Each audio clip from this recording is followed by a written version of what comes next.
and gentlemen, the books is in. The books are in. Yep. They in.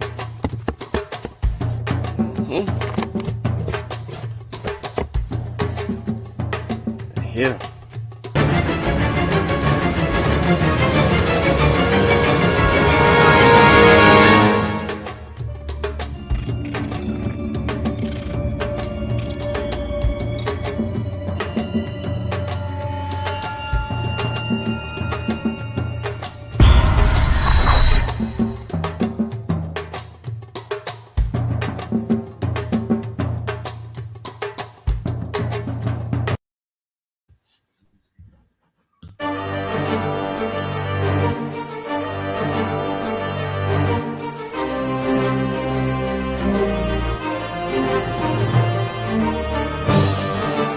Log in to KofiPaisaTV.com and get Spears of the Mossy Volume 1 by Kofi Paisa Research Team, from Spears the Pen Volume 2 by Kofi Paisa Research Team, Spiritual Combat Volume 3 by Kofi Paisa Research Team, One Night Before Bed by Any Harret Sean Calfunny, Kalawa's Trip to the Motherland by Kofi Paisa, From Cocaine to Consciousness by Any Harret Sean Calfunny, As I Learned, We All Learn by Kofi Paisa.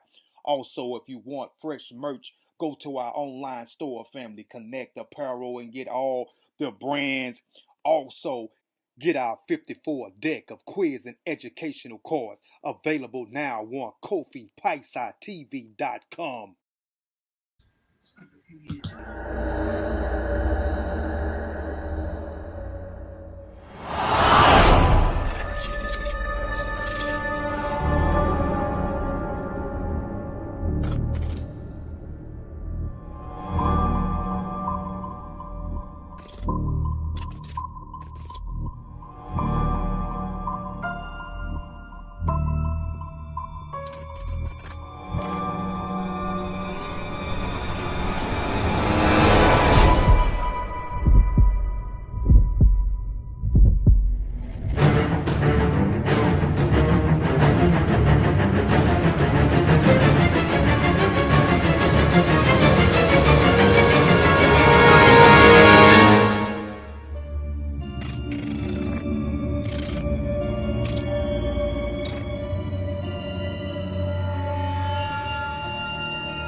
ETM Hotel, Rennie Sean. Welcome in peace. My name is Sean. I'd like to thank everybody for tuning into Science with Sean. In this episode, we're going to talk about protection against infection. And before we actually get going into the subject matter, I want to kind of bring something up real quick.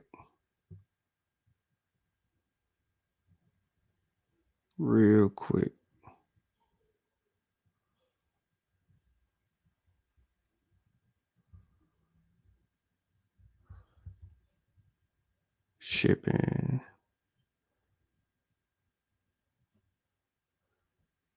All right. I was answering the question I was asked.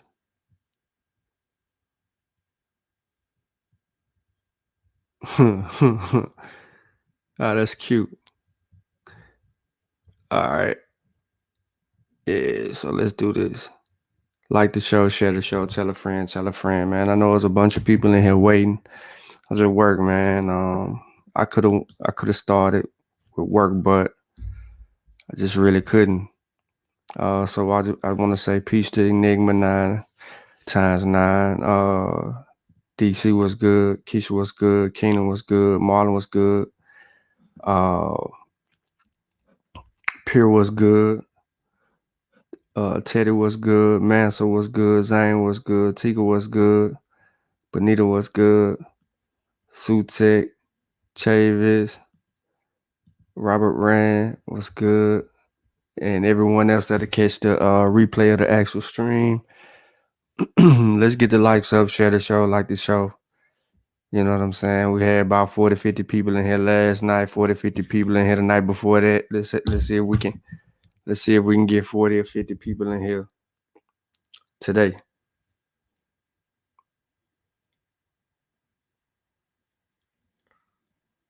That's the link. That's the link to it right there. What I sent you is the link. What up, Job on 220 was good. Hey, I'm gonna say this real quick, man. I appreciate everybody that jumped out early and got in the first line of pre-order waves, because the book really ain't coming out till the 15th. We're gonna do the official release next week on the Pseudo Killers. We're gonna do an interview on Kofi Pieside research team. On the Pseudo Killers. My bad. We're gonna do the interview about the process and whatever Kofi got in store. That's gonna be on Kofi Pieside research team, or here, I don't know, either one of the channels. And but the official release is next week. Before the official release, people who've pre-ordered will already have their books. They'll be coming in waves. Like 30 people will probably all get their book at one time, and then 20 people will get their book at another time, and then another 20 people will get their book at another time, and then, you know, as however the orders come. But you have to remember that Monday is a holiday, so no post offices or anything like that will be open. But you know, I've shown the books, I've signed the books, I've printed out invoices, the labels and things of that nature. They're going, and I appreciate the love. It's to be honest with y'all, man, and I'm gonna keep it a buck. It's a couple of people that actually purchased the book. I don't know them. They're not even a part of anything that we actually do. These people, they were very foreign. They don't look nothing like me or you, or they don't look nothing like pretty much anybody that actually you've seen in our chat. That might be hip to the information and things of that nature. That's a good thing. I have to get the book in some doctor's hands, so that's gonna happen real soon. I got more books I had to order and try to see if we can get them as quickly as we can.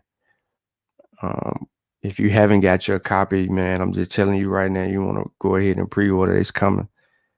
And but first, let me share my screen. I want to go on Facebook. I want to take a trip to Facebook first. I want to show y'all this comment. It came up again.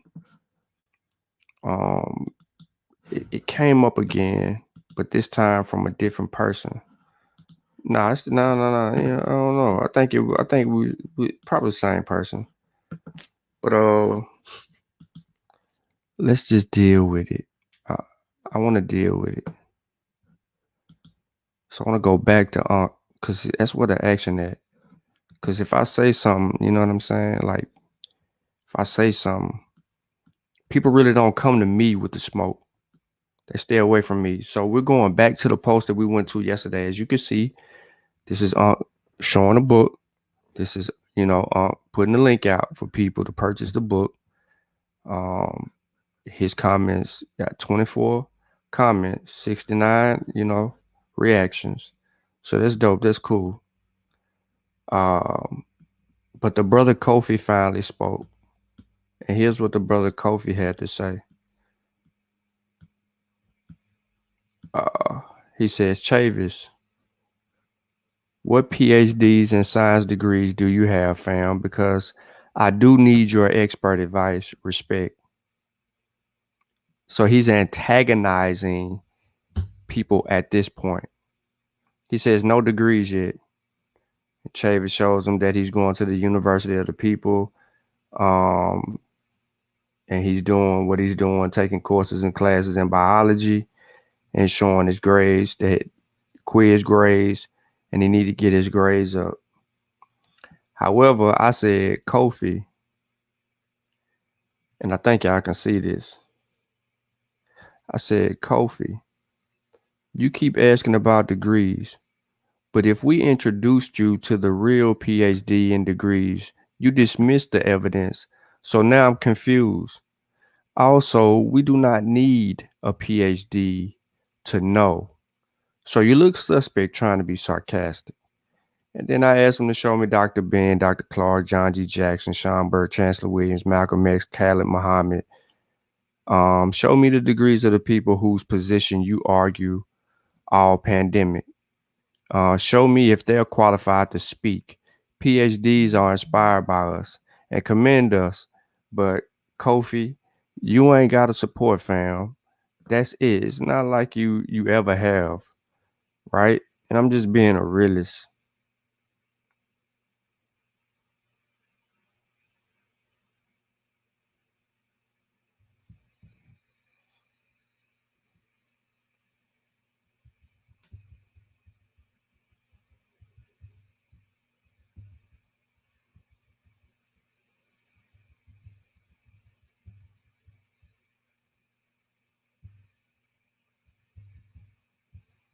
All right.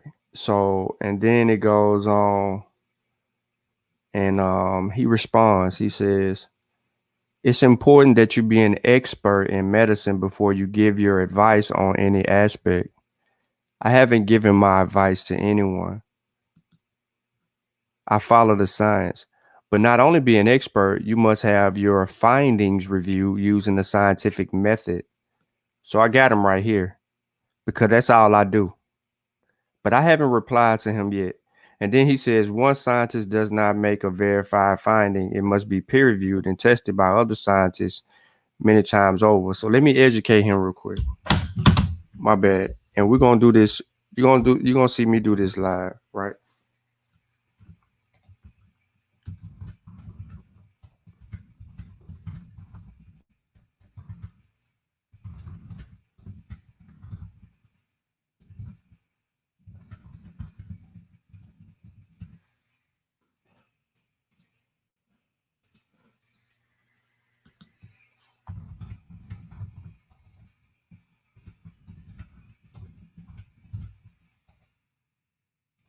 All right, so I'm gonna say, don't talk to me about methodology. That is all I use and know how to do. Um, this is a good example of you not following my post or my work, right? So, like the other author of this book, if you don't have a degree in medicine, then you're just giving your layman's opinion. That's all I'm saying. A layman's opinion.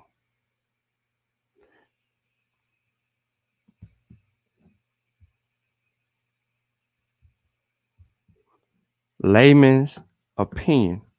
So, Chavis, he gonna say a lot. So Chavis says, um, and that's technically just your opinion on a lack of knowledge of what is actually in the book. Given the title of what the book, the virus, is the topic, not medicine. You see what I'm saying? The name of the book is What SARS-CoV-2 Taught Me. I don't think that he understands the title of the book. It's What SARS-CoV-2 Taught Me. But it's a lot of peer-reviewed information in the book. Aha. Aha. Aha. A lot. Now he says, what did you read? What did you read that implied one scientist is the source of the information in this publication? What implied that this publication isn't full of peer-reviewed data?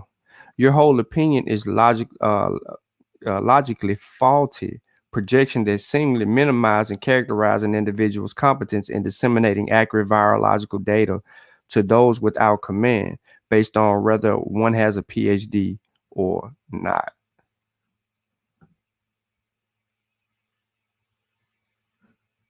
So that's where we at right there with that. People try to minimize your ability to be able to do certain things. Look, man, you ain't got to go that far, man, to say that you don't want to support it. Whether you care if the information's solid or not, you ain't got to rock with it, bro. You know what I'm saying? We've been doing it. We've been doing it. You know. So I ain't never seen dude buy Spears of the Master. I ain't never seen him buy Cocaine of Consciousness. I ain't never seen him buy either one of our coloring books. As I learned, we all learn. I ain't never seen him in our chat. I ain't never seen him in either chat, to be exact. I ain't never seen him anywhere like that. I ain't never seen him on my Facebook post. He ain't never tried to challenge any information that I've ever garnered or issued or anything like that. So that's crazy. You can write a rebuttal to your book, Sean Carl. Pure crazy, bro. He crazy. But the moral of the story is this. I don't have to have a PhD. The doctors, the physicians, they tell me that. They feel like this was the best idea known to them. Somebody that can meet people where they are and be able to explain this information totally different, because people have these preconceived notions about doctors. They don't even, the doctors don't even feel confident in really talking to people because they feel like they reject what they're saying. See, I want to kind of read this message that I got from a doctor, but I don't want to do that. I just want to kind of sit on it long enough for people to get the book and dive into the book, and then try to poke holes in it or see how the book flows, and then realize, how many people were so wrong about their assumptions about the book and the direction that it actually goes, and that it's actually a nice little tool to have to be able to help you understand the whole aspect of the conversation. So give me a second, because I think I have to print something out real quick. I just got a notification pop up on one of these screens that I'm looking at. Maybe somebody might have purchased the book, and I want to make sure that everybody that does it, when I'm paying attention to it, I can get all of their stuff taken care of, because what I had to do today was crazy. I was in the post office for like an hour, yo. They were looking at me like I was crazy. Yep. All right, Keisha, I got you. I'm gonna sign the book and all that. But I'm gonna make sure I get all these evening and afternoon orders. I'm gonna get them out, and as they come, I'm gonna try to get them out as best as I can. Now I will say this. I'm Hold on, I gotta fix the printer.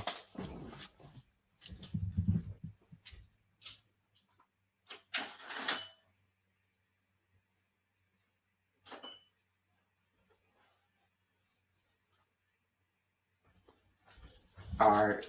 I don't know why I pulled that tray out, but I did. But it should have printed. Oh, yeah, there you go.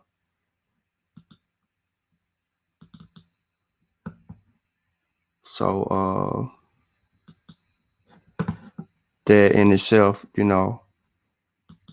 want to make sure I take it. But I was in that month for about an hour. Them people was looking at me like I was crazy, and I didn't print off any labels. I was writing everything down, because I got a habit of just like writing. I just feel like it was just better for me to write. Print and finishing page 1. Okay, cool. All right. And so there you go. You hear it, print. So, you know, I was just trying to make sure that everybody knew that I took the time out to write everything down. And I autographed everything that I can autograph and kind of go from there. So that was pretty cool. But if I just printed out the label, it just would have been it would have been easier, quicker. But I just wanted to show some type of, you know what I mean, I personalized the whole experience. So when you get your book and you see your invoice and message I left in your book, and all of those things, and even the, you know, all of that, you just, hopefully you appreciate the fact that I took the time out to write all of that.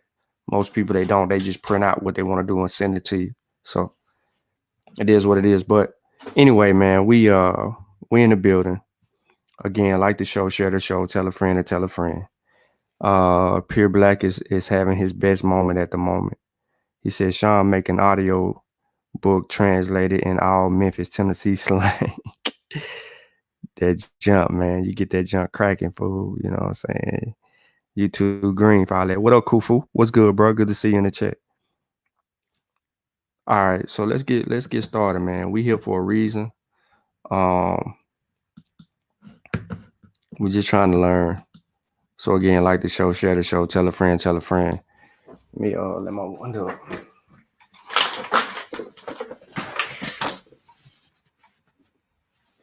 I'm usually running at night, but of course, the rain has stopped me from jogging at night. Therefore, he said I tested negative for COVID. That's what's up.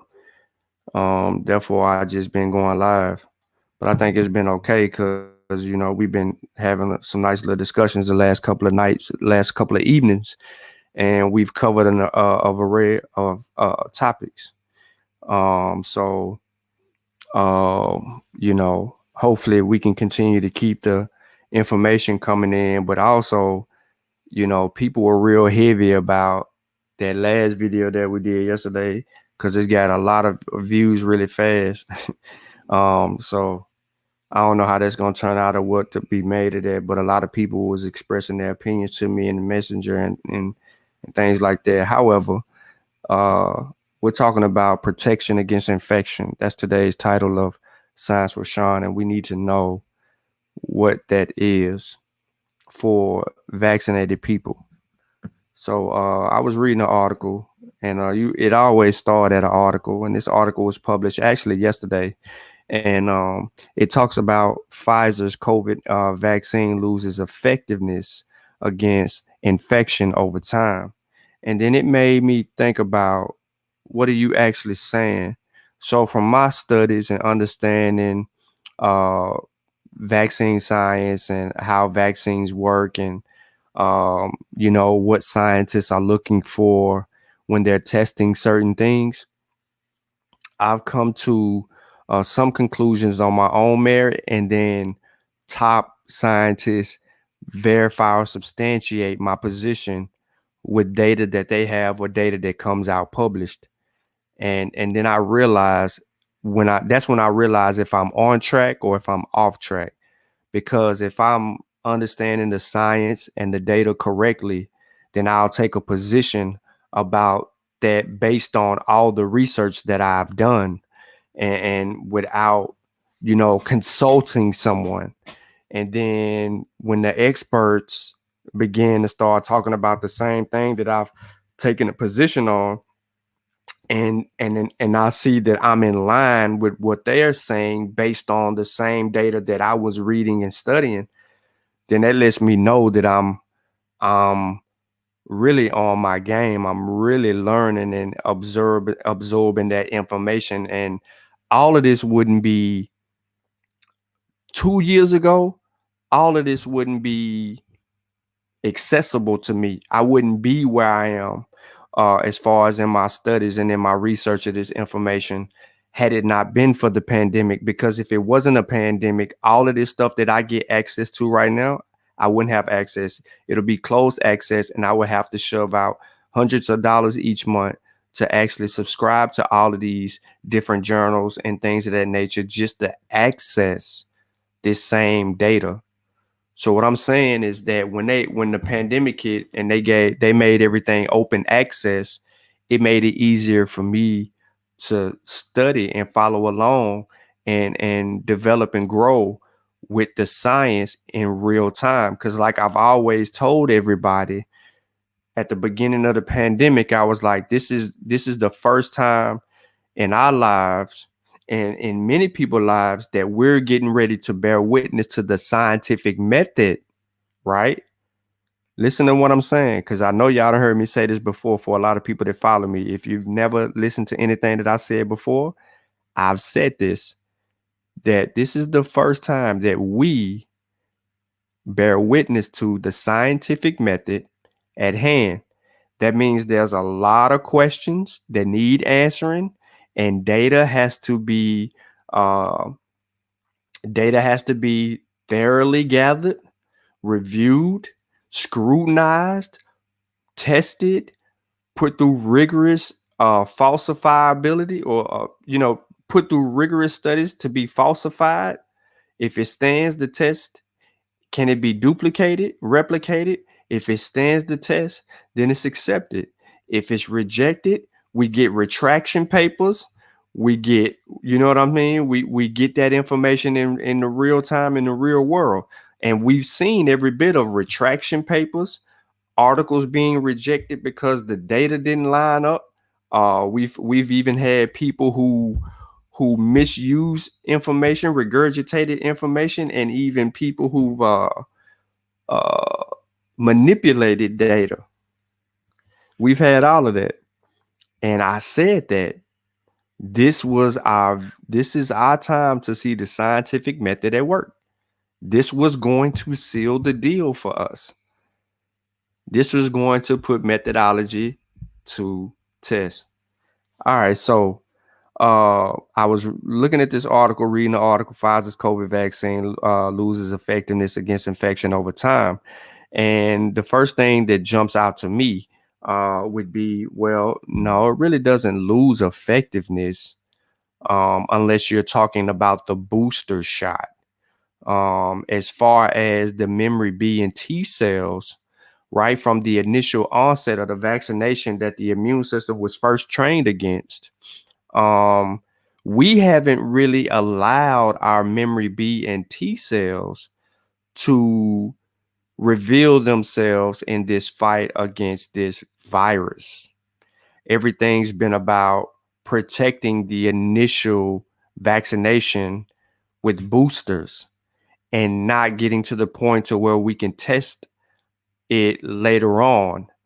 And so if you watched 12 and you listened to Vincent Racaniello and Amy, they actually had a discussion regarding this, and they was like, we really just need to test in a year. We don't need to test right now. We need to see what's actually going on and how well the vaccines are performing before we make an initial stance on if boosters are needed or required or not. Because y'all remember, I was rejecting the boosters based on the data. And people was like, well, are we going to need boosters in 6 months? And I'm like, nah, for what? And then people never understood that why I said what I said. Well, I said what I said because right now, 99.98% or 99% of hospitalizations or deaths are in the unvaccinated people. And that number continues to be true. And then you had, on a post, you had people that wanted to challenge that notion and say, well, people with one vaccination, they're more susceptible of dying from COVID because they only had one vaccine. That's not necessarily true. I had to put some science on that. That is not the case. Because even after one shot of an mRNA vaccine, you have some type of protection. You have about 80%, somewhere around there, against the spread of infectious disease. Well, not the spread of infectious disease like that, but you have some protection against the spread of infection. Let me say it like that: spread of infection, hospitalization, and deaths is just not as strong as it is when you have the second dose. So I was reading this article and then I was trying to make some sense of it because it was talking about the loss of effectiveness against infection over time and what to know. So I knew that they were using the Lancet. And now, as you can see right here, here's the Lancet. And if I click on the article, it's going to pull up the Lancet article. Now, everybody knows that anytime I do a video like this, and it's not a presentation, that all of the sources are in the description of the video. So many people have already seen. You may not have seen this one from the 4th, but some people may have, some people may not. But as you can see that all I did was just click on that. It took me right to that. So let's deal with the layman's version of this actual article now. Mind you, Josh Nathan Kazis does not have a PhD in virology, epidemiology, or immunology. However, he is writing a scientific article based on data published in the Lancet. Why am I saying that? Is because if I go back to that Facebook post, the brother asked about credentials. Well, this person doesn't have a credentials, and yet they're writing an article about science. You see the sarcasm? All right. So a real world study published in leading medical journal reported that the efficacy of Pfizer BioNTech COVID-19 vaccine against infection dropped over the course of 5 months. Now, according to the study, which was published Monday in the medical journal Lancet, the vaccine was 73% effective at preventing COVID infections and 90% effective at preventing hospitalizations in fully vaccinated people over the entire course of 6 months. Now, let's go back to the title, because it says Pfizer's COVID vaccine loses effectiveness against infection over time.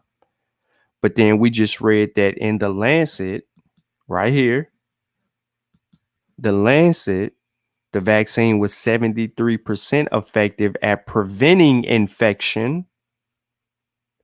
Remember, the vaccines were not tested, were not created or designed to prevent infection. That was a bonus.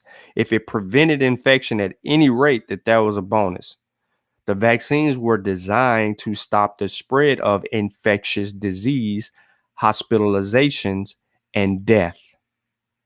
So in the Lancet article, it states here that the Pfizer vaccine is 73% effective at preventing COVID infection.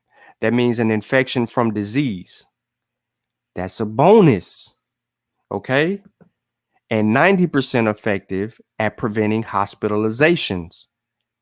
Now, this was over a stretch of 6 months. So we don't even know how much more effective this is at preventing infection. We don't know how effective it is at preventing hospitalizations because they're only estimating this to be over a certain period of time. And that time is between 5 and 6 months.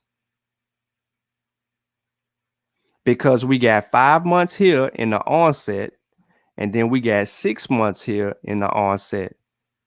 You see what I'm saying? Now, it says, while protection against hospitalization remained consistent over the course of the study, meaning every month it was over 90% effective at preventing hospitalizations. Protection against COVID infection dropped. Here is the problem, ladies and gentlemen, with the article. Vaccine loses effectiveness against infection. Listen to me real close. Let me say this.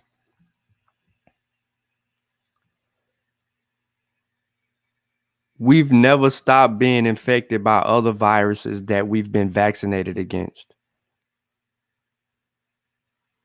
Y'all heard me say that before. So like, I was talking to Unc and he was like, explain it to me. And I was explaining it to him and he was like, okay, but what other, he was questioning me about, well, what are some of the viruses that we've been vaccinated against that are respiratory viruses. And I said tuberculosis, pertussis, which is whooping cough, and then you have pneumonia and influenza, right? And he said, we've been vaccinated against tuberculosis, and we all get vaccinated against whooping cough. We never really had to experience that.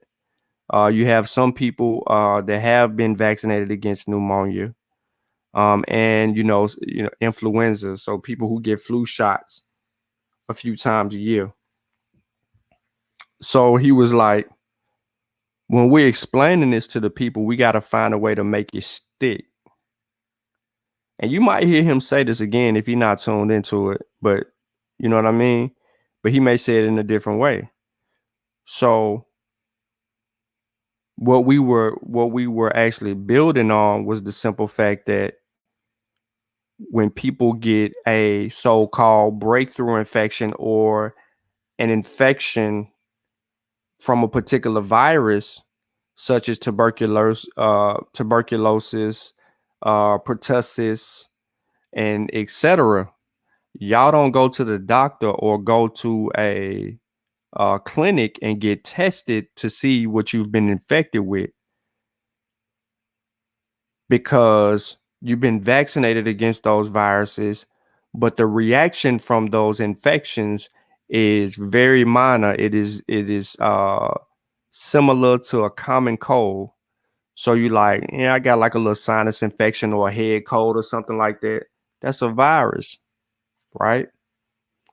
You've likened the effects, the side effects of a virus affecting you, like tuberculosis or pertussis, pneumonia or influenza,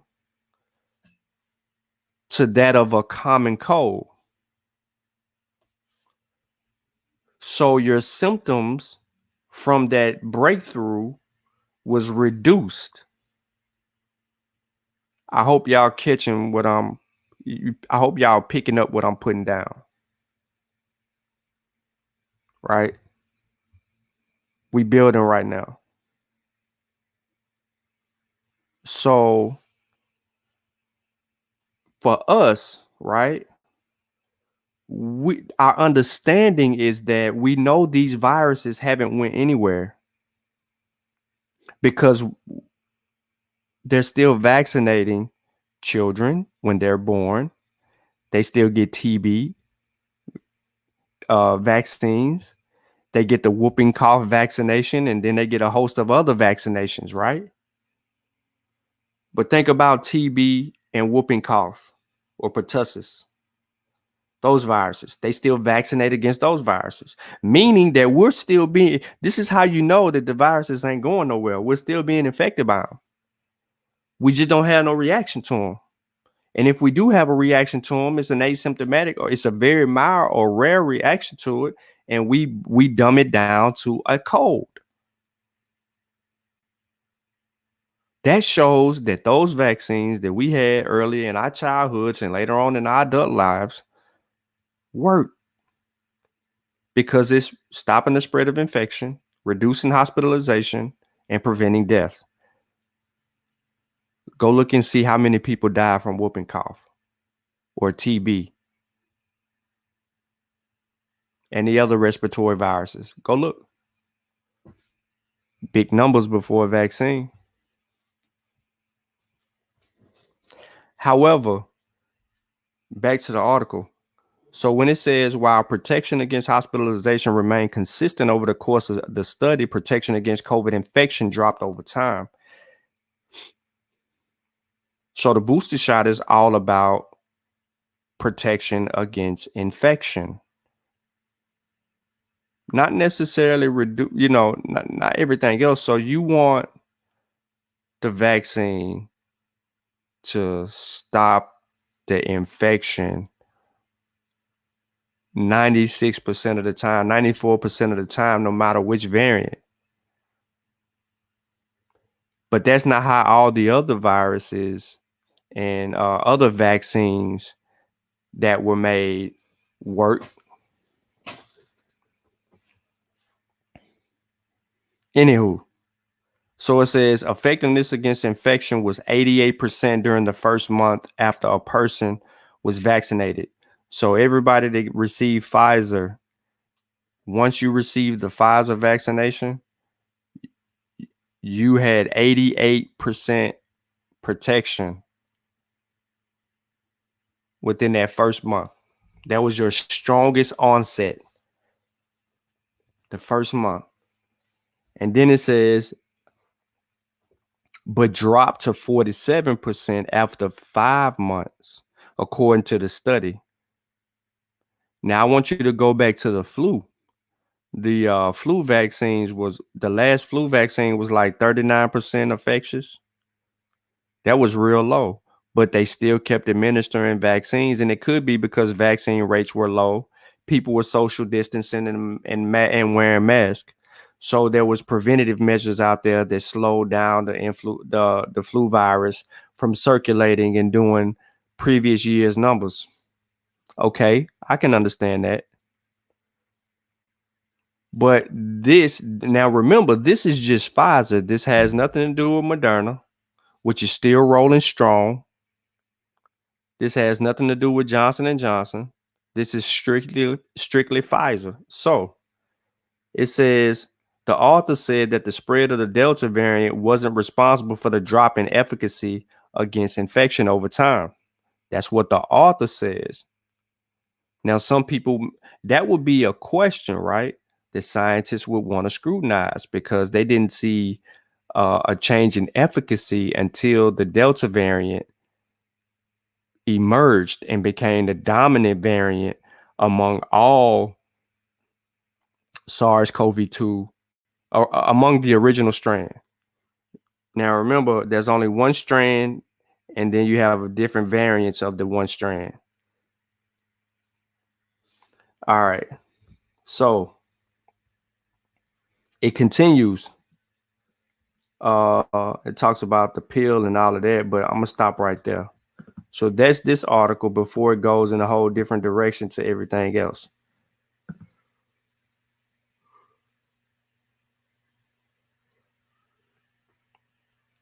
I can continue. Really don't matter.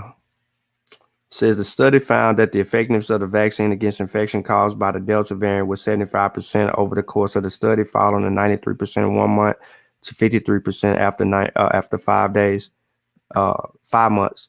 Effectiveness against the variants was 93% in 1 month and 53 after 5. So their focus is on the prevention, the effectiveness against infection.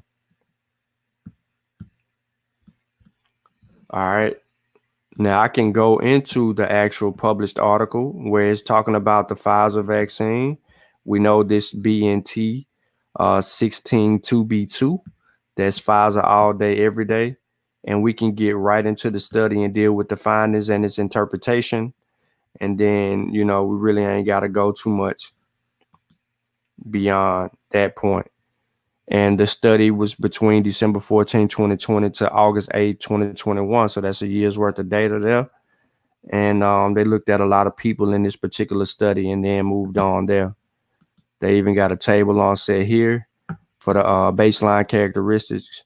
If you know how to look at them and follow them, of course, they were vaccinating people from the ages of 12 to 15 all the way up. All right. They got how many black people was in this and all of that. Look, 100,000 black people involved in it. So you have data there. Okay, that's what's up. Now, going to another article, it says drug, alcohol abusers are more prone to COVID-19 breakthrough infections. I'm going to get back to dealing with, our topic, right? Because this is still on topic, protection against infection. We're still on topic. Appreciate the thumbs down. But just moving a little forward. So it says substance use disorders such as alcohol and opioid addiction are predisposed fully vaccinated people to COVID-19 breakthrough infection, hospitalization, and deaths. Although the overall risk is low, according to a U.S. study yesterday in the World Psychiatry. Now, researchers from Case Western Reserve University and the National Institute of Drug Abuse analyzed the electronic health records of 500,000 people, almost 600,000 people with coronavirus native patients 12 years and older, fully vaccinated from the 20th of December to August the 20th of 2021. Said the patient who received care was one of 64 U.S. healthcare systems have received 2 doses of either Pfizer or Moderna, or 1 dose of the Johnson & Johnson vaccine at least 14 days before enrollment. Of all the patients, 5.2% had diagnosed of substance use disorder, SUD. Cannabis abusers, to all my weed smokers out there, you know what I'm saying? You kick back right now, you got you one rolled up, and you listening to me on your FM dial in these YouTube streets, and you working up your appetite. It says cannabis abusers at 55% higher risk.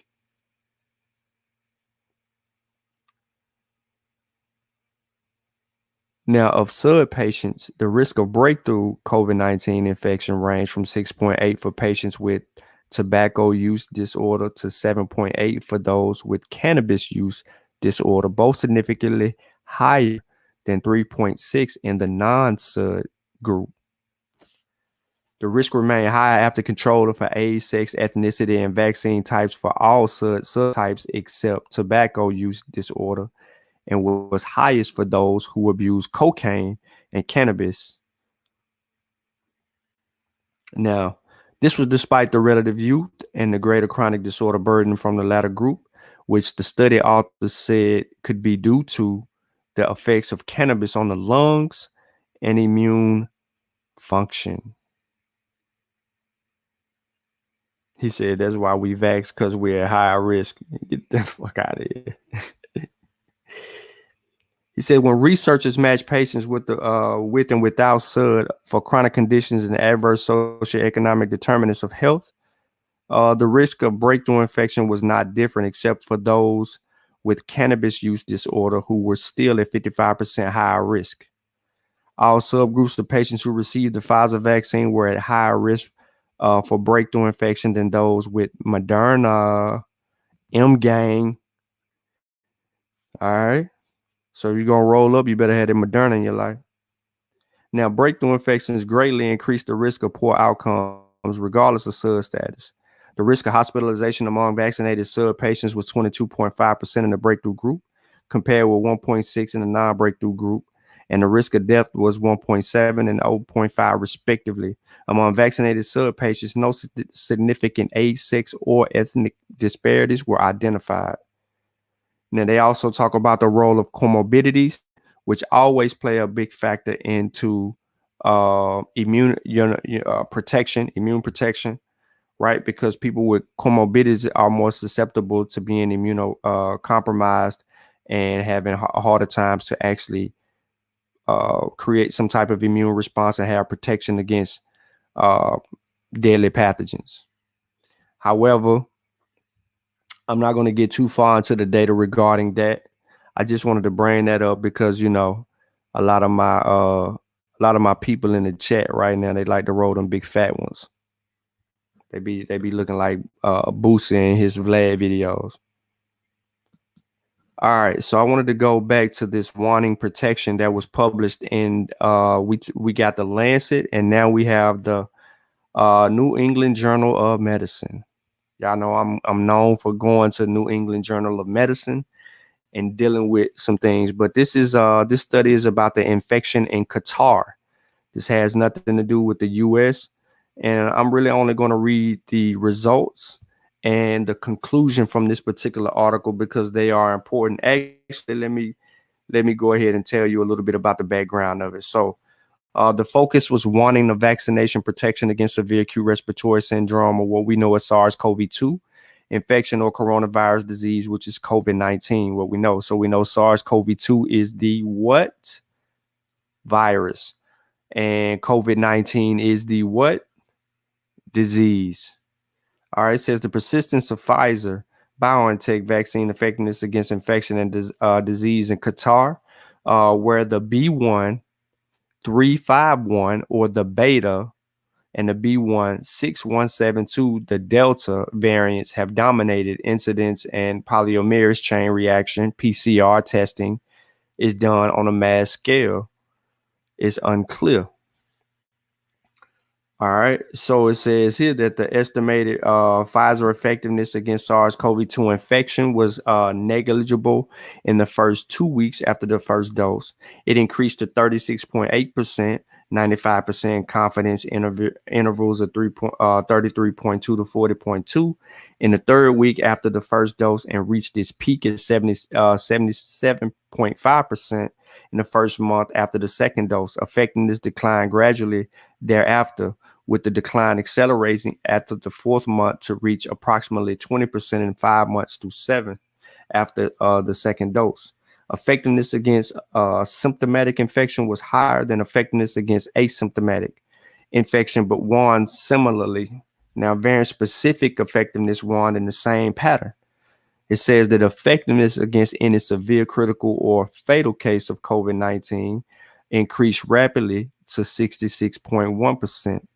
By the third week after the first dose, it reached 96% or higher in the first 2 months. And then after that, the second dose effectiveness persisted at approximately this level for 6 months.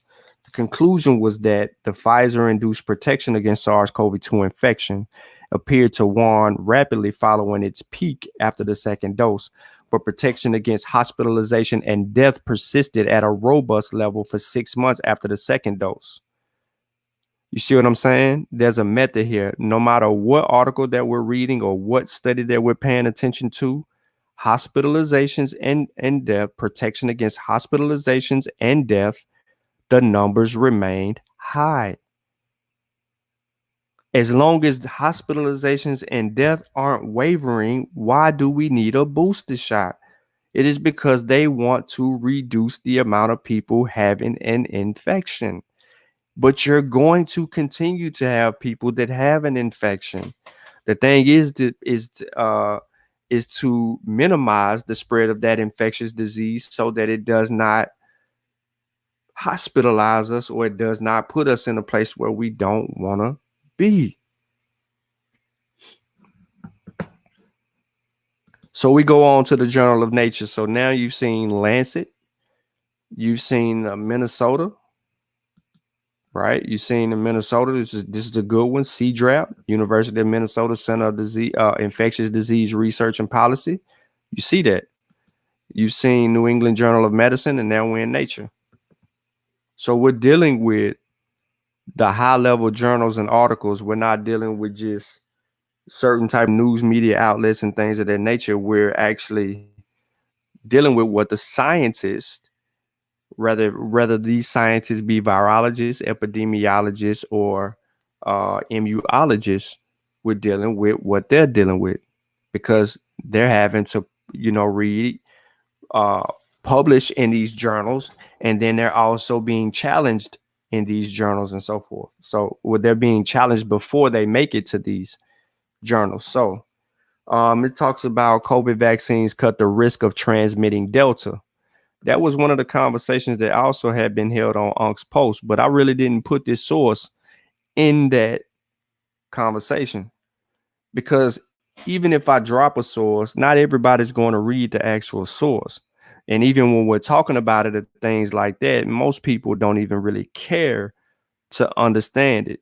So when you have people that are on Facebook and they're like, well, brother, what you got your PhD in, why the hell does it matter if I got one or if I don't got one? You're not going to read the information that I'm trying to give it to you. So instead of me just wasting my time trying to give it to you, how about I just put all my research together and drop a book called What SARS-CoV-2 Taught Me? And then the people that are interested in it can copy it.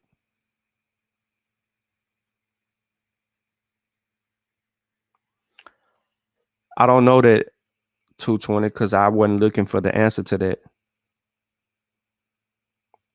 But you've had people who've gotten the flu shot and still caught the flu, but their symptoms only persisted for a certain amount of days, like a couple of days less than what it is for somebody who did not get vaccinated and caught the flu. and it was less deadlier.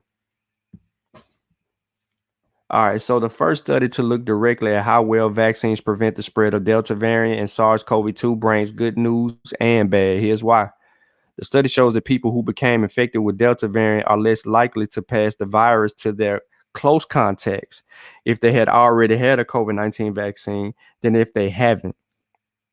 But that protective effect is relatively small and dwindles alarmingly at 3 months after the recipient of the second shot. Now, the findings add to scientists' understanding of vaccines' effect on curbing Delta spread, but are both more and less encouraging. Now, previous studies have found that people infected with Delta have roughly the same levels of viral genetic materials in their noses, regardless of whether they've previously been vaccinated, suggesting that vaccinated and unvaccinated people might be equally infectious. This is about the viral load. See, this is where the confusion comes in. But studies have suggested that vaccinated people are less likely to spread the virus if they subsequently catch Delta. Their levels of nasal virus drop faster than those of unvaccinated infected people. Now, this is a good article because it's not using scientific jargon, because usually you'll hear the words viral load. So it's yeah, I'm vaccinated, you not vaccinated. We both get Delta. We both show this. We both have the same viral load. However, my symptoms only last 2 or 3 days. Yours lasts for 10 days or more, and I really don't have any of the things that you're going on. I feel like I got like a head cold or a sinus infection, but you got body aches, you sore, can't do this, can't do that. You having a really, really hard time. Now, not saying that vaccinated people who have breakthrough infections can't have a more severe reaction. I'm just specifically saying on average that people who have been fully vaccinated have better protection against the spread of the disease, and therefore it eliminates some of those symptoms that people actually get who are unvaccinated. But let's continue. It says, but studies also suggest that vaccinated people are less likely to spread the virus if they subsequently catch Delta. Their levels of nasal virus drop faster than do those of unvaccinated infected people, and their nasal swab contains smaller amounts of the infectious virus. So the vaccine is reducing the effects of the virus. Now, it says the latest study examined the effect of vaccine transmission more directly. It analyzed testing data from 139,000 close contacts of 95,000 people infected with SARS-CoV-2 between January and August the 21st in the United Kingdom, when the Alpha and Delta variants were competing for dominance. Authors found that although the vaccines did offer some protection against infection and onward transmission, Delta dampened that effect. A person who was fully vaccinated and then had a breakthrough Delta infection was almost twice as likely to pass on the virus as someone who was infected with Alpha. And that was on top of a higher risk of having a breakthrough infection caused by Delta and one caused by Alpha. Unfortunately, the vaccine beneficial effect of a Delta transmission waned to almost negligible low levels over time. And people infected 2 weeks after receiving the vaccine developed the University of Oxford AstraZeneca, which we don't have that issue with UK. The chance that an unvaccinated close contact would test positive was 57%, but 3 months later, that chance rose to 67%. The latter figure is on par with the likelihood that unvaccinated persons will spread the virus. Now, reduction was also observed in people vaccinated with the jab made by U.S. company Pfizer. The risk of spreading Delta infection soon after vaccination with that jab was 42%, but increased to 58% with time. So Delta vaults ahead. We all know Delta vaults ahead. So I'm not going to read the end of that, but this is also a campaign for what? Booster shots, because they're looking at what? To increase protection against infection. Now we're going to Medical News Today. This is a very good site, and this is written by James Kingsland. He is not an expert. However, his article is fact checked by a PhD. Okay.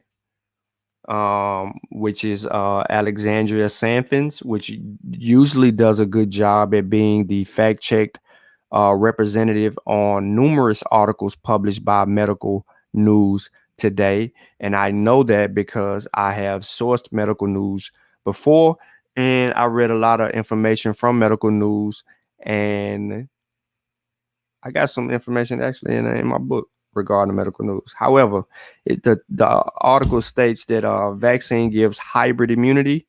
This is the immunity that Chavis likes to talk about. This is what is hybrid immunity? Hybrid immunity is when a person has been infected with COVID-19 and then still gets vaccinated after infection.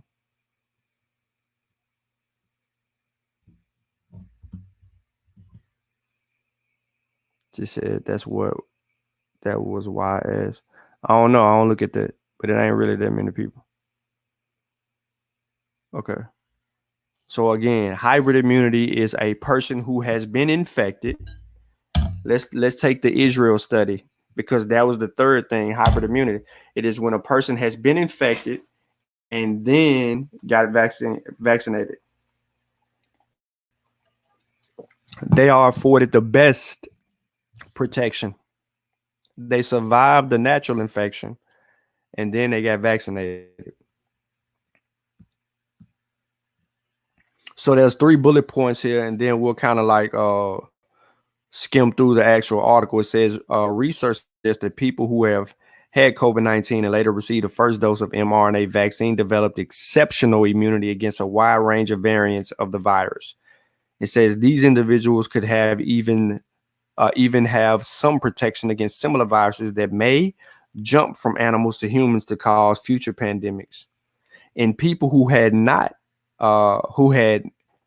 had a natural SARS-CoV-2 infection, the third jab or a booster may provide similar broad protection.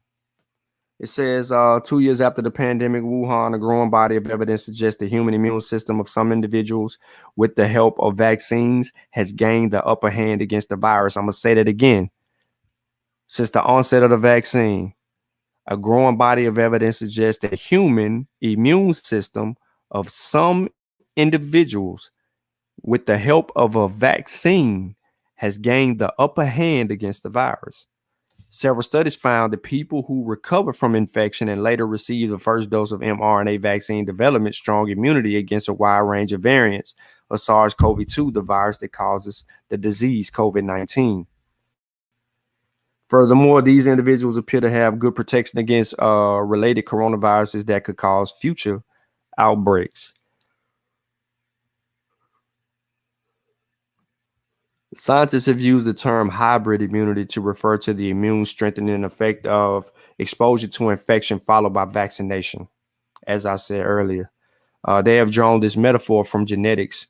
In plants, for example, when the offspring of 2 breeds grow more strongly than either parent, this is known as a hybrid vigor. So in people who never had COVID-19, a booster shot of COVID-19 may also provide hybrid immunity against variants of SARS-CoV-2 and related viruses. Then you have your spike mutations.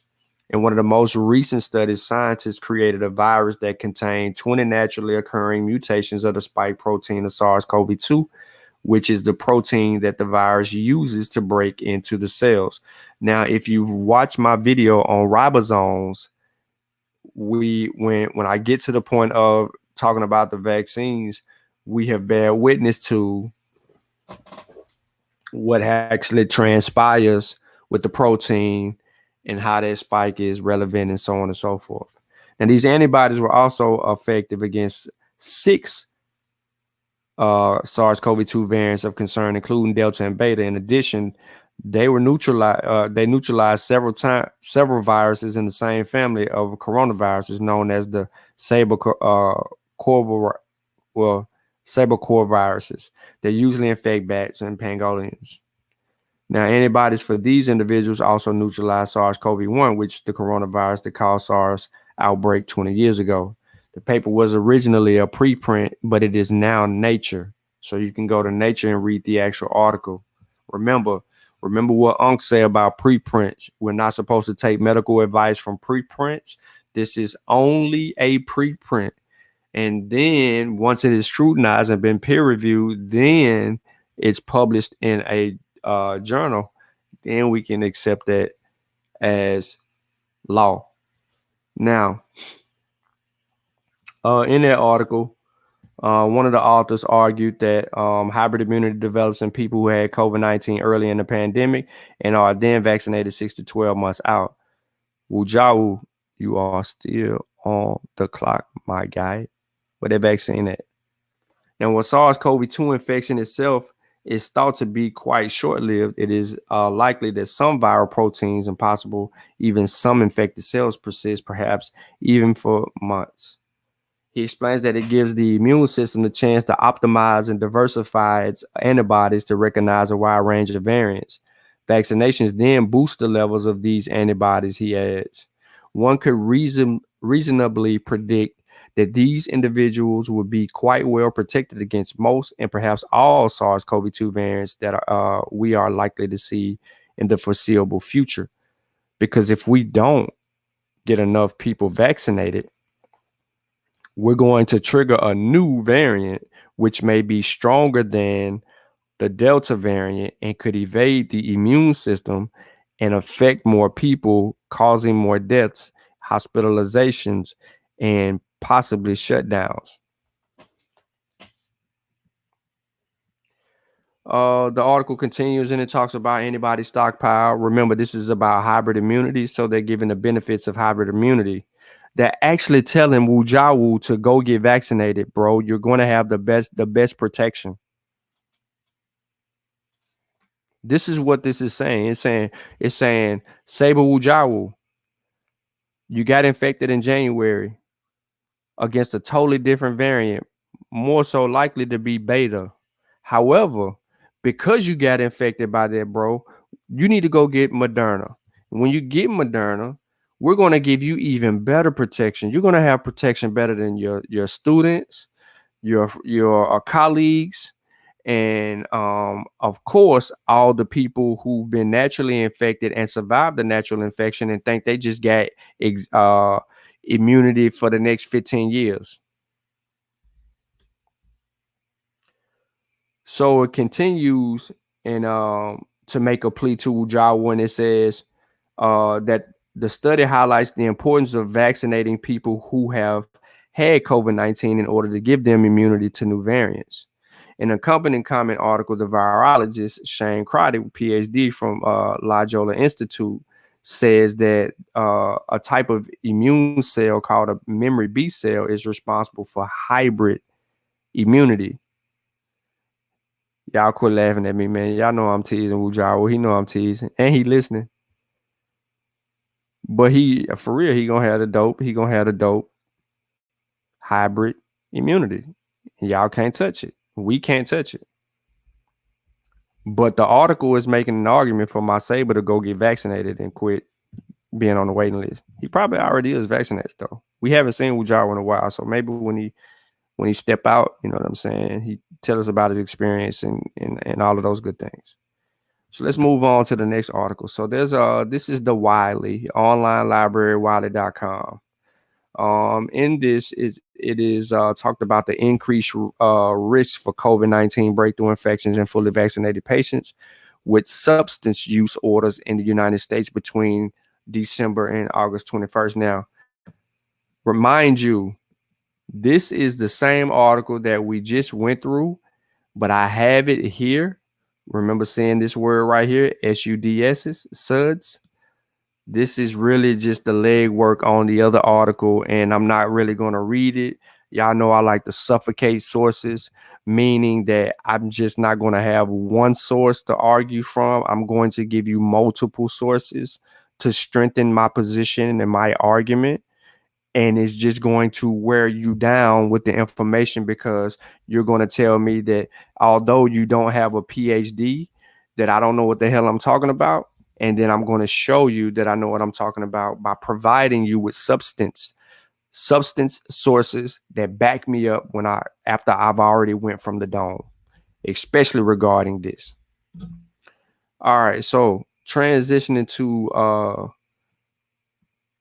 this next article right here. This is a really good article from South Carolina COVID-19 database dashboard.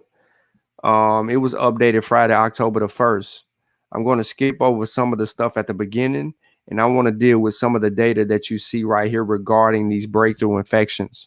So it says the total number of breakthrough cases that was in South Carolina was 11,879. Of those, 1,057 hospitalized and or death. That doesn't constitute. Now, stay with me. It says the total breakthrough hospitalizations was 1,016. It says total breakthrough deaths was 298. All right, now you see the difference. Now, then it says the percent of vaccinated people who have a breakthrough infection was 0.53%. Then it says the people who went to the hospital or the fully vaccinated group and or died of COVID was 0.04%.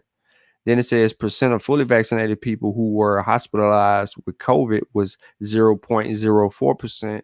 And then fully vaccinated people who died due to COVID ended up being 0.0133%.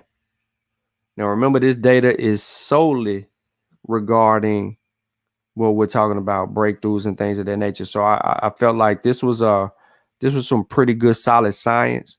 And I just wanted to kind of show people that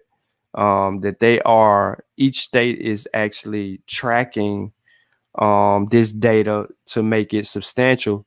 So people who have statistical issues or problems with calculating math and percentages, these states are going to do that for you and arm you with the right information to help you move forward. I'm going back to Nature. So in this Nature article, like I said, at this point, I'm being redundant. I've already made it clear, crystal clear, right, that most of this noise about boosters hinges on the fact of protection against infection, which the vaccine wasn't designed to do. It was designed to prevent the spread of infectious disease, prevent hospitalizations, and prevent deaths. And those numbers are substantial and are still solid to this day. So this article in the Nature says correlates of protection against symptomatic and asymptomatic SARS-CoV-2 infection. Everything is about infection. So I'm really just going to go to the results real quick. I'm not going to get into much of anything else. I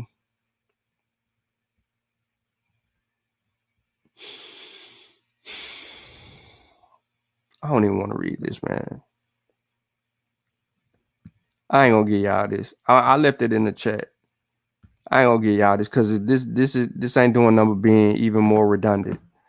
So I'm just gonna go over here real quick and I'm gonna hit this little 2-piece key point from Berkeley Lovelace Jr., who is not a virologist, epidemiologist, or immunologist. He doesn't have a PhD by his name, but he has a published article in CNBC.com's website.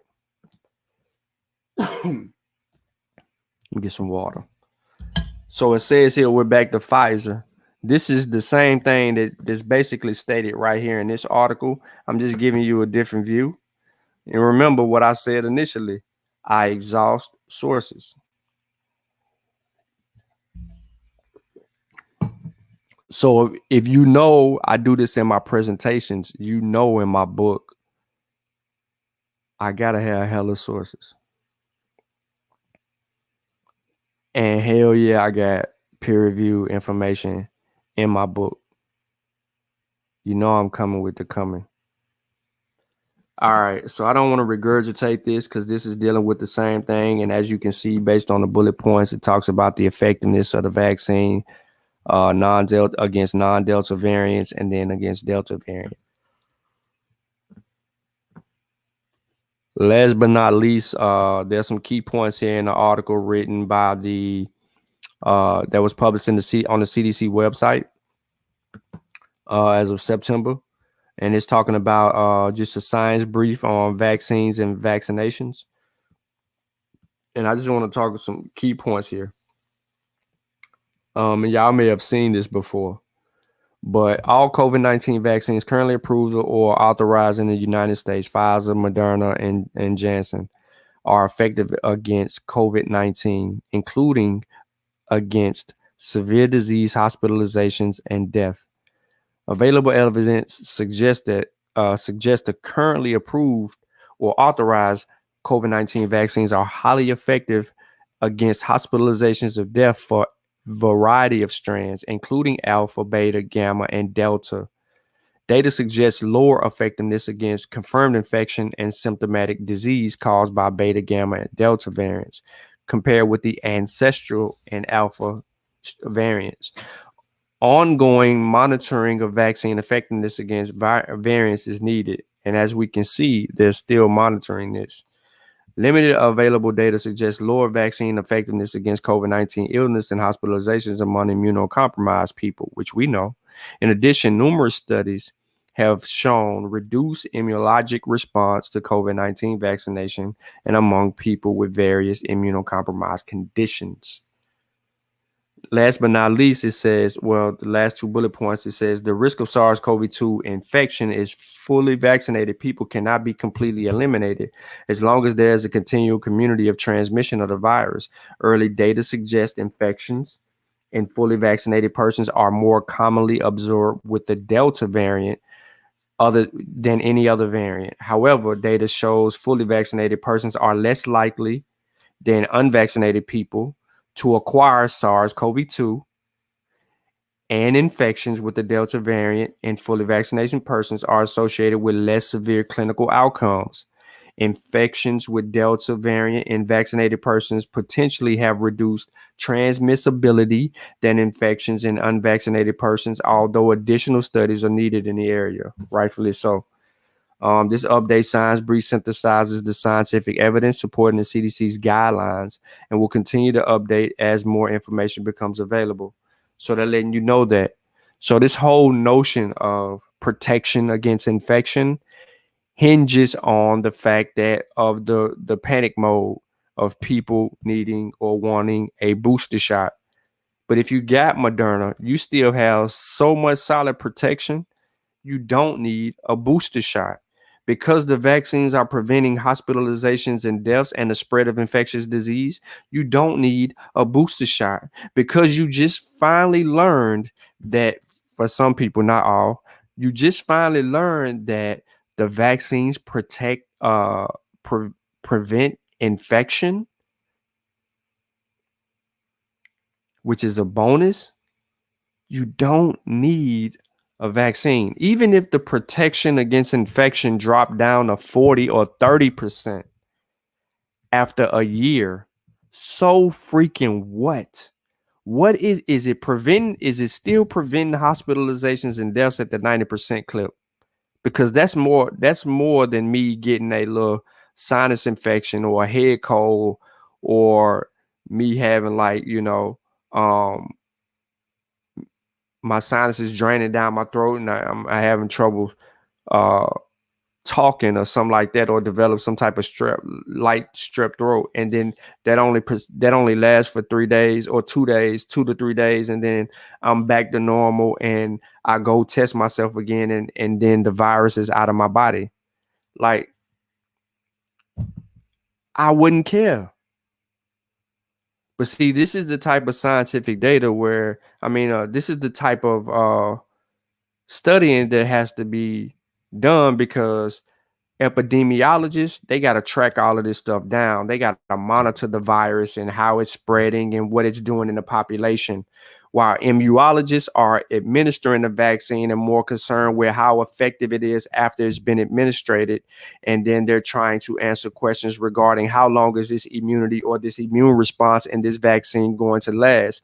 While virologists are tracking other viruses, they are trying to understand how this virus is reacting inside our bodies and or the population and or the causes and effects of the symptoms and the hospitalizations and deaths that this virus can occur versus other ones, because virus people that study virology, are really the most geekiest of them all, because they have a fascination for not only what they do, but what epidemiologists do and what immunologists do. You see that?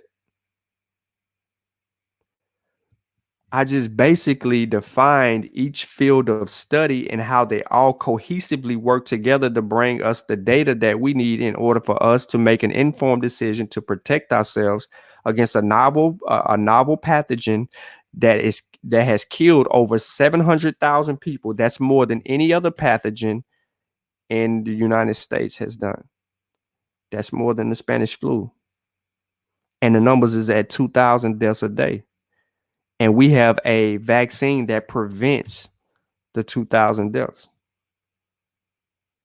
Even with people claiming, have we seen Delta slow down? And they're saying, well, we may have turned the corner on Delta. And then you have epidemiologists saying not so fast. And then you have virologists saying absolutely not so fast. And then you got immunologists saying absolutely not so fast. So all of them are in the agreements.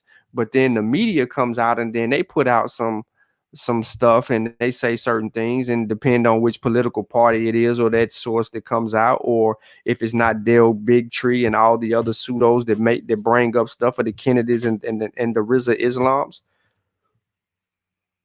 we wouldn't know what's what, because they muddy up the water so dang on much that we can't advance knowledge the way that we need to in order to do what needs to be done to advance our people so we can make an informed decision. So at the end of the day, protection against infection has been the priority from the onset. But this vaccine wasn't designed to do that. It was designed to prevent the spread of that infectious disease in the human body, reduce hospitalizations, or prevent is a better word, prevent hospitalizations and prevent death.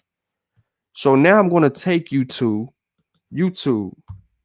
And I want you to follow along a discussion that I had with my brother.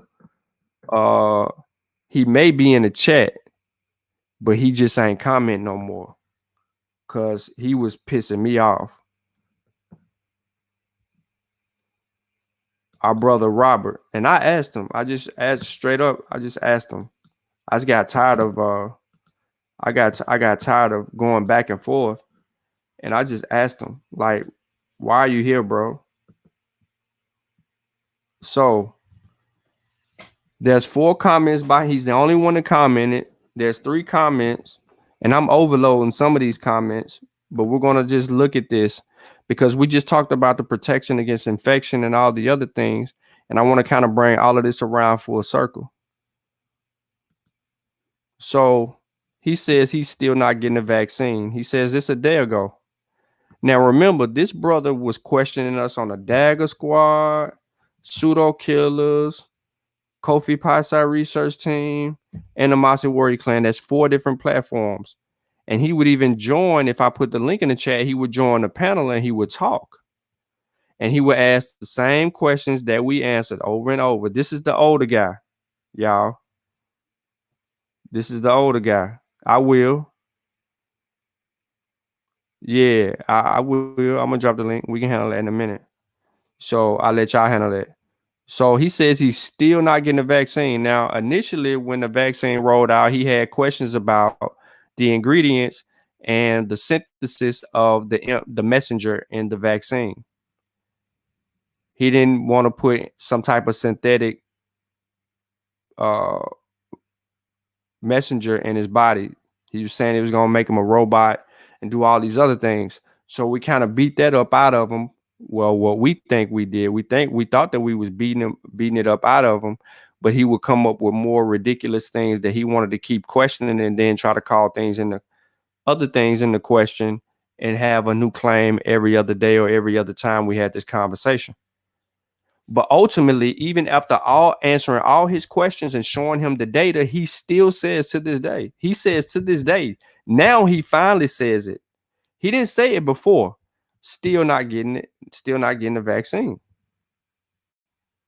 Then he makes a comment behind that. It says, 4 people at my job this week caught COVID, all vaxxed. 7 in the last 2 weeks. 9 people out of 48 vaxxed caught it. So clearly he doesn't understand protection against infection. And what we just did was we just talked about protection against infection. And we talked about the eagerness of the vaccine and what the vaccine job is. Then he says behind that comment, before I even engaged, he says it won't prevent death. That's a hard assumption. So I had to have commented then for him to say this. So let's deal with the first 13 messages. Most of this is going to be me. I said, okay. Okay, brother, have a viable solution because people are dying. 2,000 a day a clip. That's all I said. 3 hours later, he commented, if you knew how they classified the deaths, if I die of heart disease or of an infection, but I test positive for COVID, then my death is listed death by COVID. You just said you tested positive for COVID.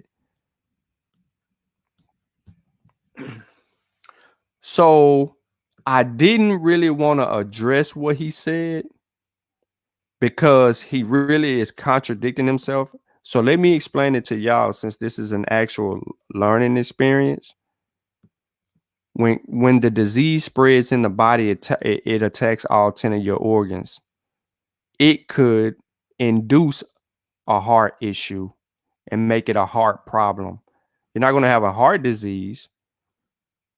Your heart is reacting from an infection that is attacking it. So the cause of death is the virus, my guy. The virus caused the heart issue. That's a proven fact because we know how the virus attacks the body. It attacks all 10 organs, creates and causes 203 different symptoms. The average person has will experience about 55 of those symptoms. But more importantly, the damage it causes in your lungs, your kidney, your heart, those are the things that the disease does. Therefore, knowing that your death was influenced by a virus, why would it not be listed as such?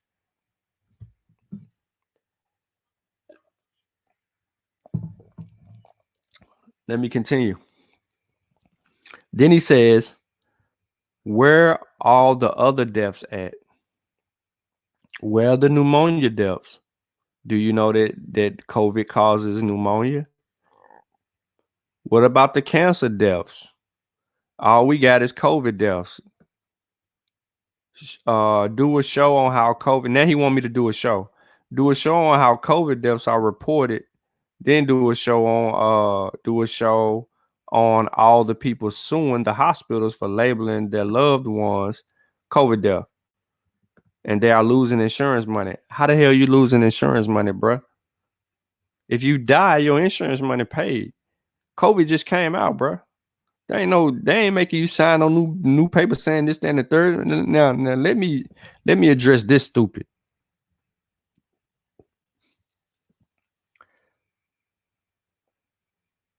First of all, it's still people dying of cancer.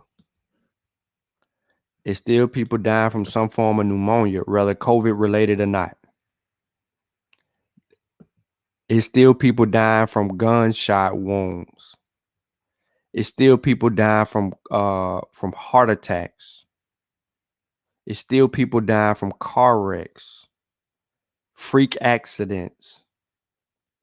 That stuff never stopped. So why would you ask that question? They clearly have a chart that separates the deaths. So I respond. I said, you make claims yet science doesn't support you until you slow down and quit assuming and start asking the right questions or researching the right information. You won't have a command of anything.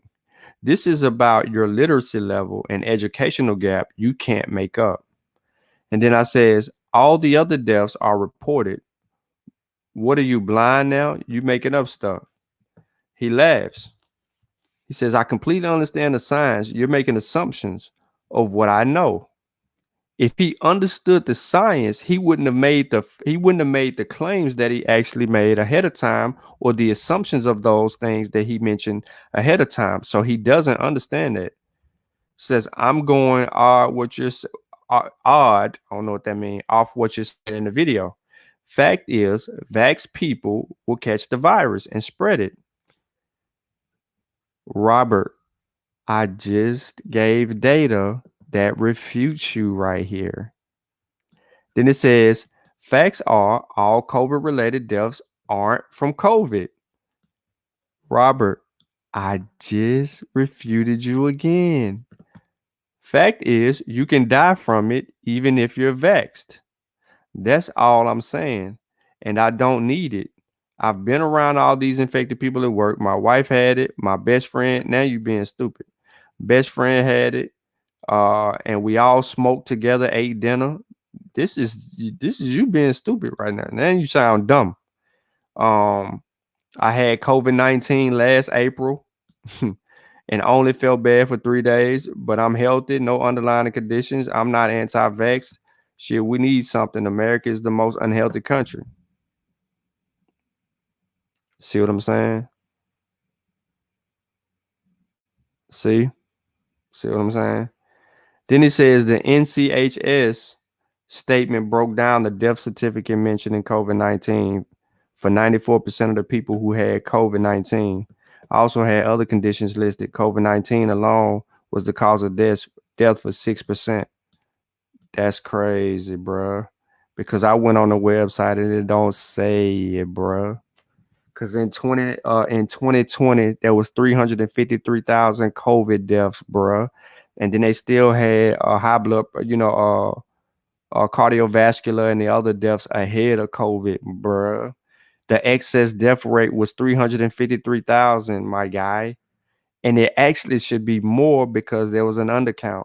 So then I go on and I say, what? You're just talking now, bro. So for the past year, you've been looking for a reason why not to your disingenuous. Well, all right. Let me clean my words up. For the past year, you've been looking for a reason why not to. What I mean by that is get vaccinated. He's looking for a reason not to get vaccinated. You're disingenuous. Now you're promoting ignorance even more. I educated you on conspiracy theories. You was yapping in our chats. Now you saying they listed deaths along with others that's been debunked. You don't understand the cause of death. Slow down. Man, I don't want to talk down at you, but seriously, you're wasting my time. And then I comment again. I says, you keep goalposts moving. I beat up your claim. You switch what you mean to you when you said you're not getting the vaccine. So why you still tuning in or even asking questions? You don't even care. Just move on pretty much. Then he says, I comment and give him a study. So I says, you need to understand excess deaths in 2020. And then I give him that data. And then it's 2021. And then, the total deaths is 700,000. So they ain't just making up stuff. And then I told him to read this article. And I doubt he reads it. He says, I tune in to support. I ask questions to gain information. I respond, you're not trying to gain information. We appreciate your support, but you made your mind up without actually understanding all the data. You said you ain't getting it. You was never going to get it. Now, when it's too late, nothing you'll be able to do. And then he says, go back to 4 people at my job. So my reply was this. I said, I don't believe you. I said, the problem here is a lack of understanding infection. The vaccines are not to prevent infection. The vaccines are to prevent the spread of infectious disease, prevent hospitalizations and death. You're still being infected by viruses you've been vaccinated against as a child. There is no longer about the vaccine. It works. It's about your understanding of vaccine science and how vaccines work. And then I put in the term, I put in the source of what fully vaccinated doesn't mean immune to COVID. And then I give them a source behind it and talk about a CDC study. There's the source for what I said. And you can also check that out on my Facebook page. And then I said, and then he says, I'm in the union. I rep my job. I don't have to lie. Yeah, you do. And then nor can I provide a primary. Okay, so you can't provide a primary. Well, let's change my number. There are now 12 fully vaccinated people at my job with COVID-19. 5 more didn't come to work. This is only the full union employee, not to mention 3 people in the office and 2 maintenance workers, all fully vaccinated. 8 don't lie, bruh, but believe what you want. I completely understand that.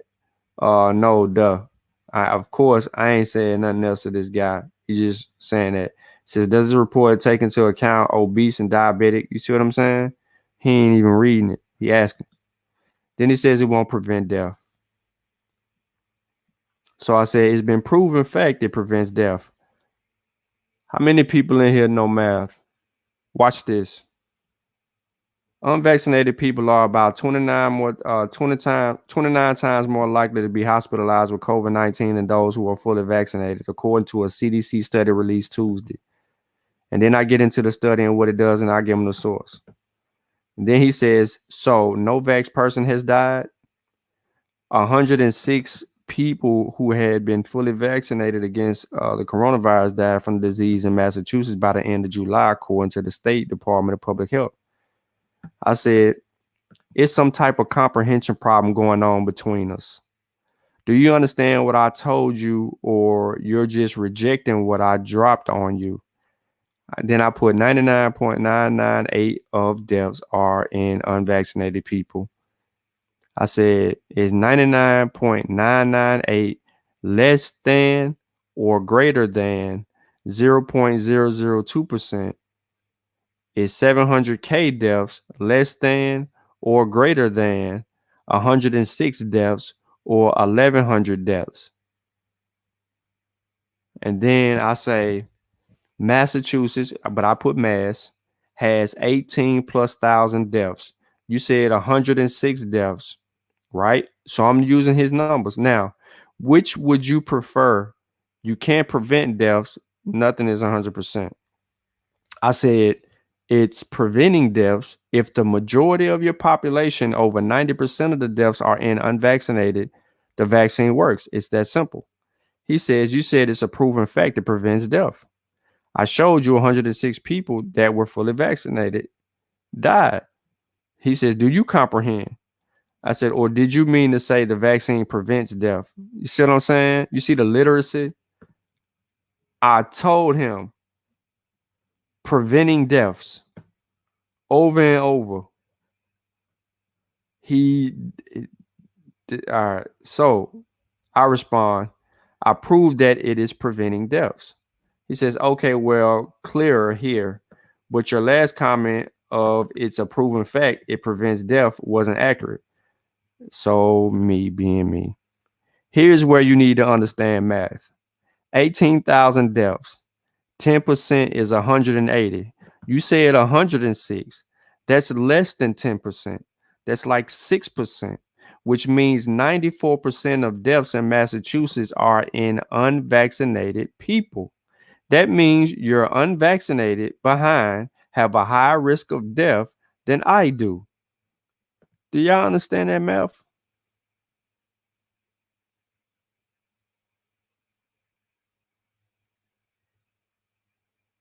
Do y'all understand that math? I know Chave is arguing with this dude about hybrid immunity like a mug.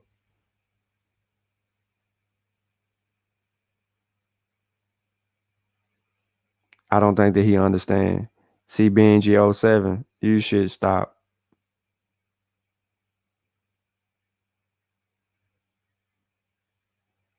Oh, okay. I'm gonna let y'all go. But anyway, based on what I just said right here, I literally broke it down to this dude that the vaccine is preventing deaths. It's preventing so much deaths that 94% of the population, the deaths in Massachusetts are in unvaccinated people, because he said only 106 of those deaths are in vaccinated people, which means which one do you want? If vaccinated people deaths was at 5,000 or 9,000, then the vaccine is not effective at all. So it goes back to what I said and what I led to all this whole bill is that the data is there, and it's telling you that the numbers as far as deaths in the vaccinated population are extremely low, but they're extremely too excessive in the unvaccinated people, and it's growing every day. So what I want to do now is hopefully the little, protection against infection lesson has been digested, um, and people can kind of understand what I'm going, what way I was going in, and I try to tie all of that back to people and hope that it makes sense. I'm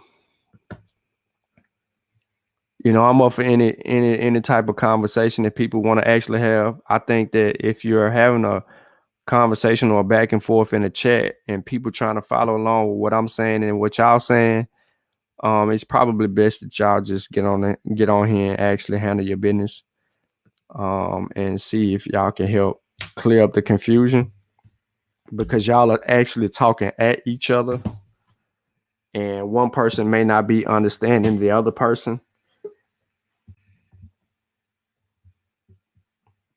So see, Benji, if you don't mind, my brother, if we can have this conversation on the panel, can you click that link and join, just so we can clear up any confusion, because y'all might end up agreeing on something, and then you can, then we can hash out any differences that may persist regarding the little nuances or whatever that may be between the two of you. All you got to do is click the link, my brother.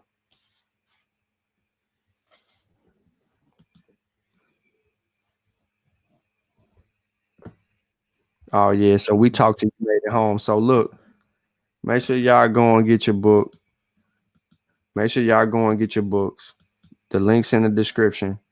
But make sure you go and you pick up Spell Masters, Volume 4. Get that book. Don't be out here without your Spell Masters. And then also make sure you go and you support and pre-order What SARS-CoV-2 Taught Me. I guarantee you that you'll be able to utilize that as a tool that'll help you be able to answer some questions surrounding some people in your family that have been asking, but most importantly, help you get some clarity. And hopefully, those of you that have been along with me during this journey since the very first episode with Science with Sean, we do a good job of just bringing that out. So again, Brother Benji, with all due respect, brother, hit that link for me. Don't slow down on your typing now, man. Go ahead, hop in here and come explain to We all Sean. family. We all family here, bro. With Pseudo about Wu Jiao and how about this old strand and how the old.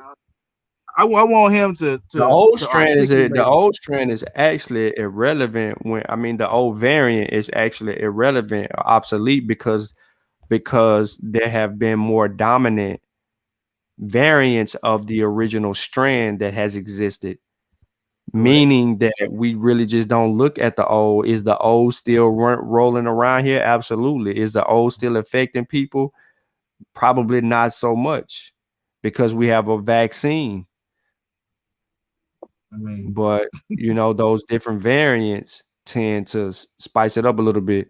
So if you don't mind, because I wasn't really paying attention, I was actually trying to catch people up with what I was actually wanting to talk about today. Could you go ahead and can you start from the beginning of your conversation so I can catch up and maybe the listening audience can understand it more clearly? Because it seems as if our brother might not join. I don't know if he, maybe, he might be in a situation. He might have pulled up on his old lady. A female might have just called him on his phone, or he might have had to put his kids to bed. We never know. Right. It is late. It's late. It's late. You know what I'm saying? About to be 12. Well, basically, he had, I guess, some contention with your statement in regards to Ujawu and how he basically is saying that he's taking the Contention with my position. statement. Yes, about Ujawu basically needing to get the shot. Well, not necessarily needing, but it'll be beneficial for him to get the shot. So, Oh, no. He needs to get the shot, and it is beneficial. He needs, and it is beneficial. You're right. Go ahead. Continue. I'm saying, I'm just trying to figure out, because he's making this, he's taking the position that was I echoing? Am I echoing? Not to me. Okay, all right, cool. That like there's something about the older virus. It makes no sense to him. I'm assuming this is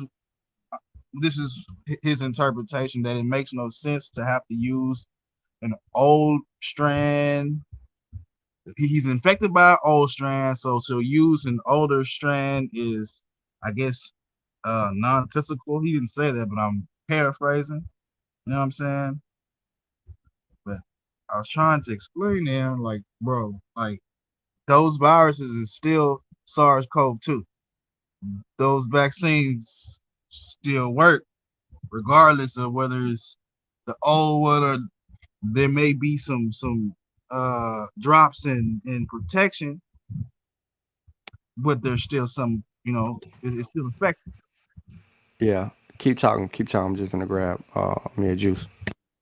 I just wanted to, then he said that hybrid immunity was pseudo, and that was my man, like, oh, so now I need a source from Mr. Benji. I need to review that. You know what I'm saying? 'Cause I don't like taking nobody's word. I like to look at the medical journal myself, whether it be Lancet, Nature, or whatever it may be. Can the people get that? Because Sean, everything that, he goes over, all of that stuff's in the description. He was saying earlier, we should have been dropping the sources or whatnot. But if anybody follows Science with Sean, we all know every show, the sources are in the description. So if anything you want to go back and look over, that's the place to find it. But yeah, I'm kind of waiting. I really was interested in seeing what he had. I don't see him no more. Where'd he go? I told him, come on. I don't want to see him commenting here no more. Then that boy got the Rockets image on his little thing, bro. Come on, bro. You got to step it up, bro. You can't be out here misrepresenting the H like that. You know what I'm saying? You got to be on top of your skills. You know what I'm saying? Bringing A1 information out here. You're gonna have that rocket sign on there. You know what I'm saying? That's all I pretty much just had to say. You know what I'm saying? I just really just wanted to hear this boy. He seemed like he had something.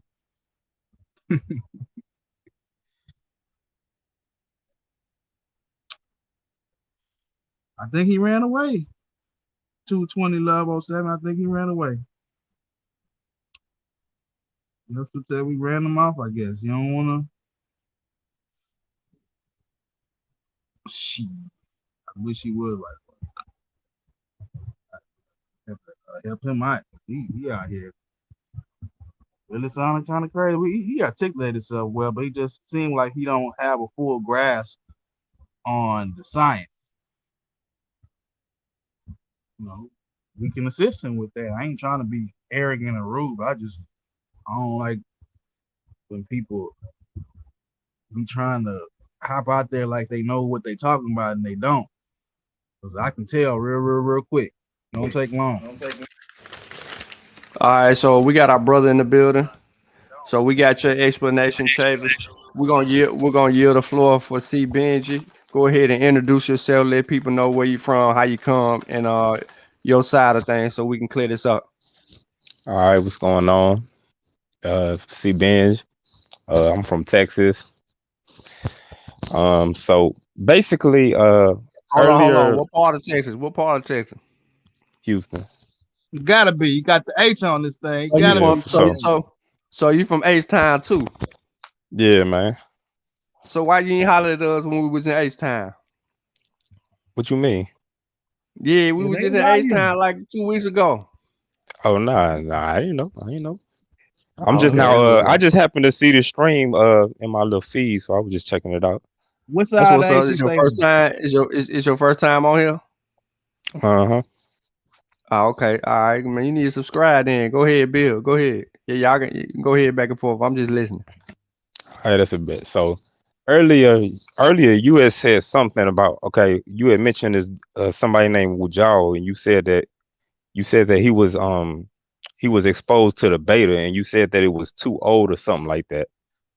And so my I just presented an argument. I said, okay, well, what's the point in getting the vaccine if it's exposing you to the Wuhan version, which is the original version and is older than the beta? If the beta is too old. All right, let me clear it up so we on the same page. So basically, what I was saying is the more dominant strand is Delta, and the more dominant, not strand, but variant is Delta. The original strand, which is the Wuhan, right? Mm-hmm. It's not as infectious, and it's not as transmissible as these mutations of the original virus. You see what I'm saying? Mm-hmm. So there's been two more. Well, there's been other variants of the original strand, but those other variants were not as transmissible or more infectious than the other variants that were created. However, specifically speaking, the dominant variants that we know have been the Delta and the Alpha. And in the earlier onset, before Delta, back in January, Wu Jiawu had contracted. He was infected with SARS-CoV-2, and he was down for a little while. And he can tell you all of that. I don't want to put words in his mouth about how long he was down and his symptoms and what he went through. And basically, what I was saying is there's a more dominant variant, which is Delta, which is what he knows that the reinfection rate increases, it doubles. So he can be reinfected. I don't know if you know that. You sound like you may know that. But what I'm saying is he still needed to get vaccinated because he was infected by, and he knows this too, and he'll tell you that he was infected by a different variant. So he's not necessarily like really protected against reinfection when there's another variant that can reinfect him and be more transmissible and more infectious. Does it I mean, I make hear does it that. make sense? I hear that. I Okay. mean, it makes sense, but I mean, what about the T cells and the B cells that you get from the natural infection as opposed to exposure to just the spike protein? Great question. Well, that memory wants over a period of time. I don't know if you're aware of this or not, but 36% of the people who've been naturally infected don't have any type of immune response at all. So then you have 63% or 64% of the people who may have some type of protection that may only last 60 days, may last 90 days, some may last 120 days or 200 days. It's just different because everybody's immune system is not the same. However, the science says, if we're just speaking on an average, that if you've been naturally infected, your protection wanes at a faster rate within the first 4 months. After 4 months, the wanting, it goes down at a slower rate from months 4 through 7, and then it slows up, then making you more susceptible to reinfection. And being more susceptible to reinfection is showing that you really don't have that immunity that you think that you got, what most people think that they got from that natural infection, because it was from a lessened or weaker variant, or it just could have been Delta, but it's all in the immune system. So their memory B and T cells specifically, because they had out in the bone marrow and all of that scientific data, and it was actually published in Nature journal, showed that there's a loss of that B and T cell memory. So that's why I say what I said. Okay, I could have sworn that they said that it's the antibodies that is a little bit shorter lived, and the T cells and B cells give you longer immunity. That's what I could have sworn they said, and that it if you have a natural infection, they say that it allows you to recognize the variants faster because you're exposed to the whole virus.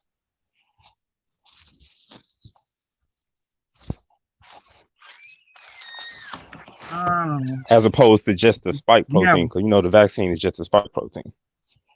It's a spike protein, but it's from the original, and it's still that particular virus, so it's effective. But the Delta has mutated in the spike protein, though. That's what allows it to be more infectious. Right, and it's still protecting people against Delta, the old vaccine, they haven't even put no new whip on it yet. Yeah, they haven't. It's still the Wuhan one as of right now, as far as I know, as far as I've been able to see. I'm trying to explain to you that it's still affecting as far as infection. Yes. Yeah, what's up? You're having breakthrough occasionally, but I mean that's not what it was designed to do. It was designed for severe disease. Yeah, for the Z. Oh, and I do want to talk about that for a second, because when you was talking about infection, before you leave that, before we leave and go there. My bad. Yeah. I mean to cut you, but yeah, just to add to what you're saying, because it's a valid conversation. So it's just not that type of protection that we thought that people would get. Now we all understand, and we will all agree, if you survive a natural infection per se, we all know that you're going to recognize certain things.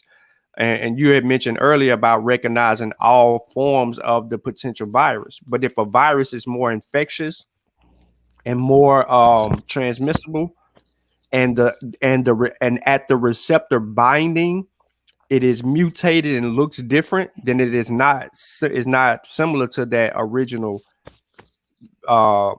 strand that comes out of Wuhan, because there's been some mutations to that virus that makes it more evasive as far as the immune system goes. However, I mean, we all have sound command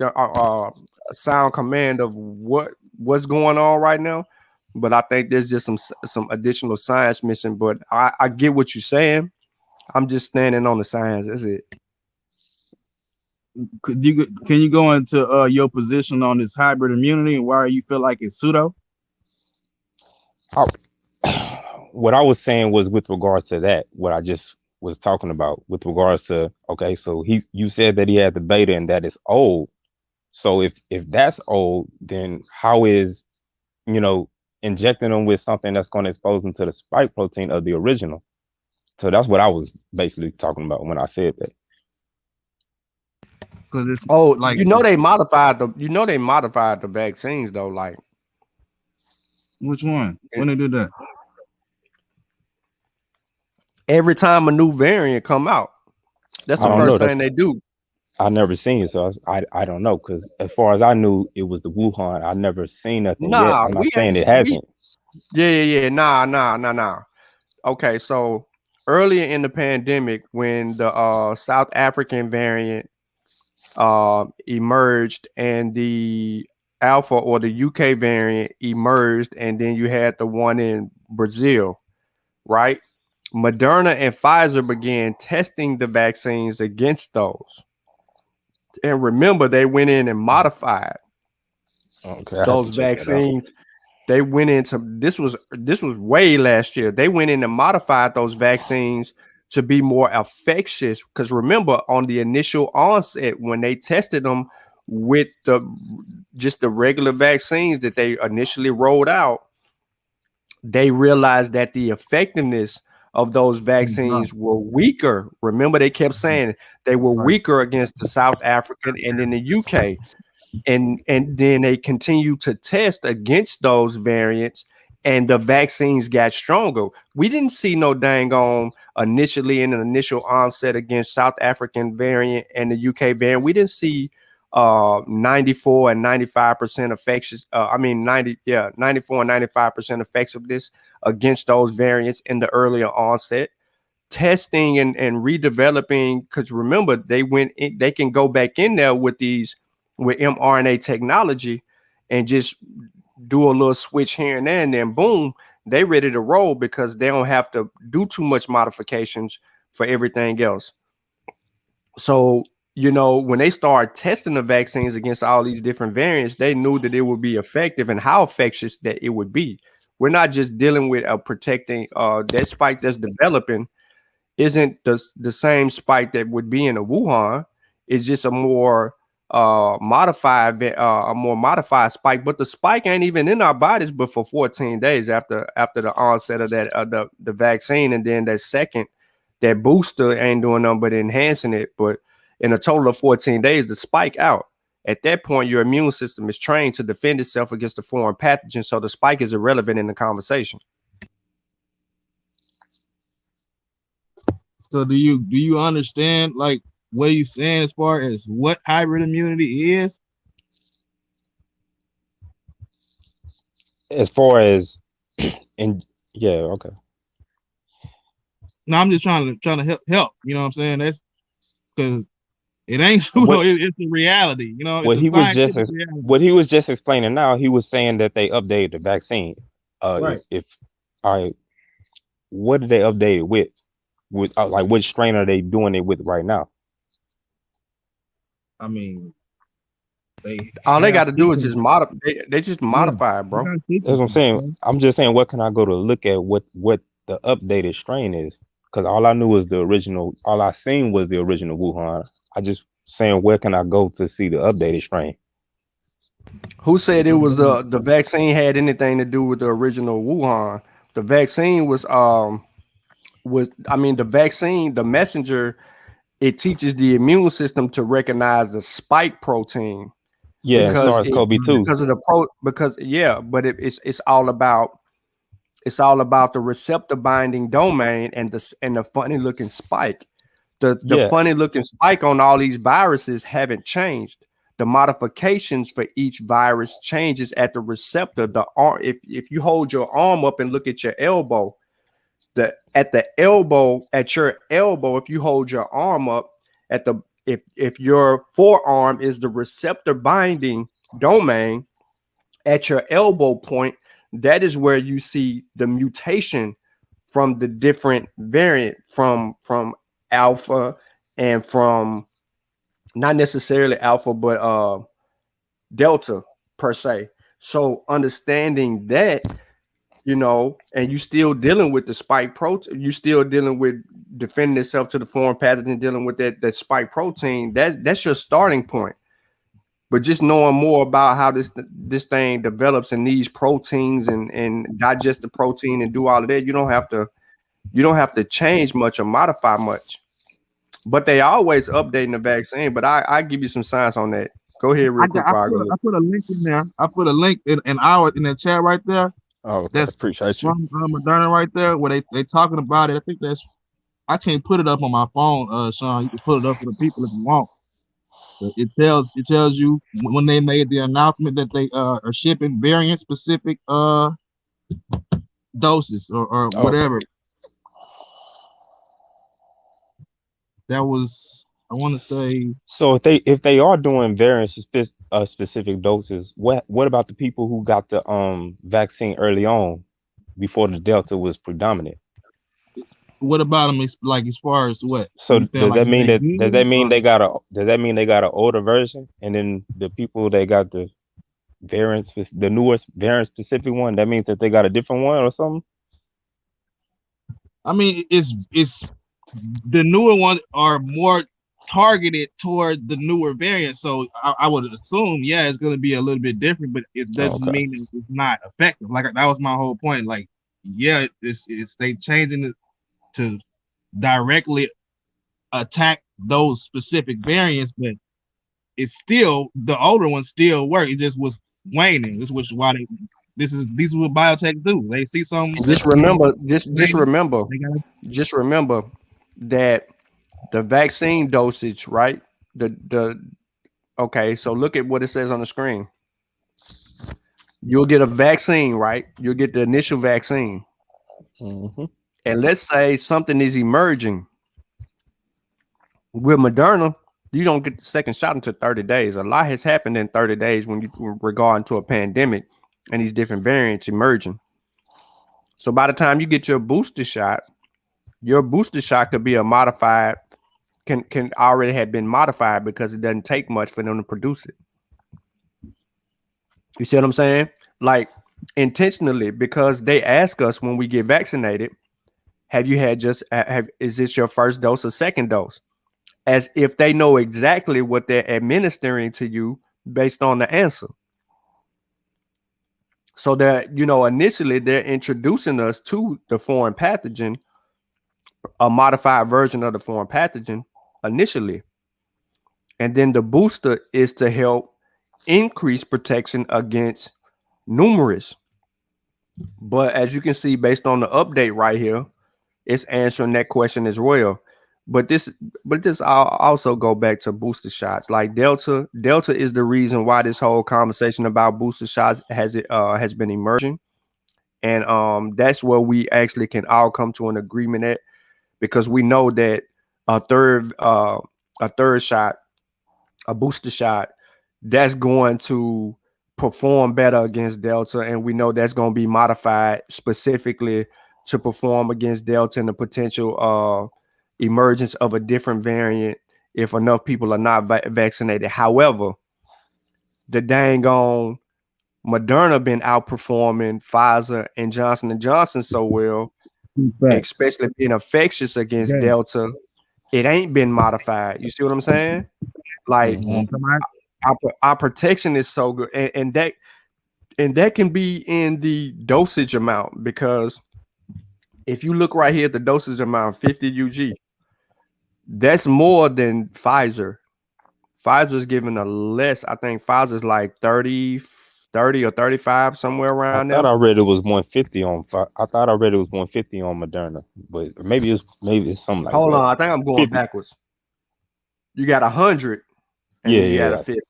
Yeah. So that could be your 150, and then if we go to Pfizer, let's see if we can pull it up.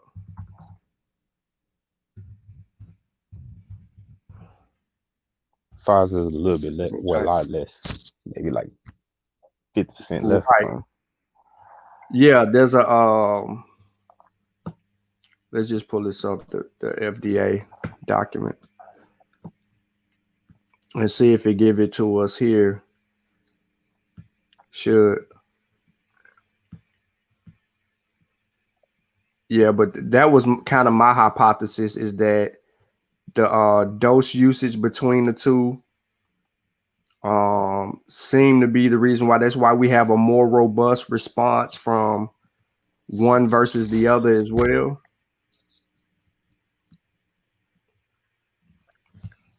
Control find dosage. Oh, I'm on my Mac. Command find dosage.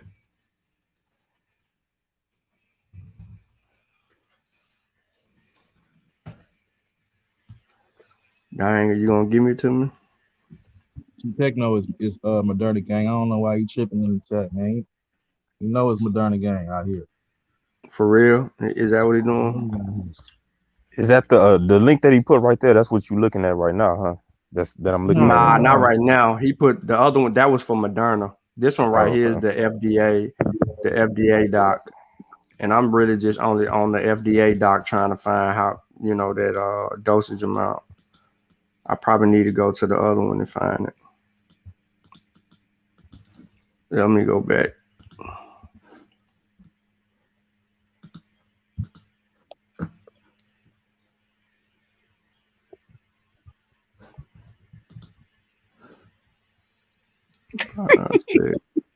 What he say?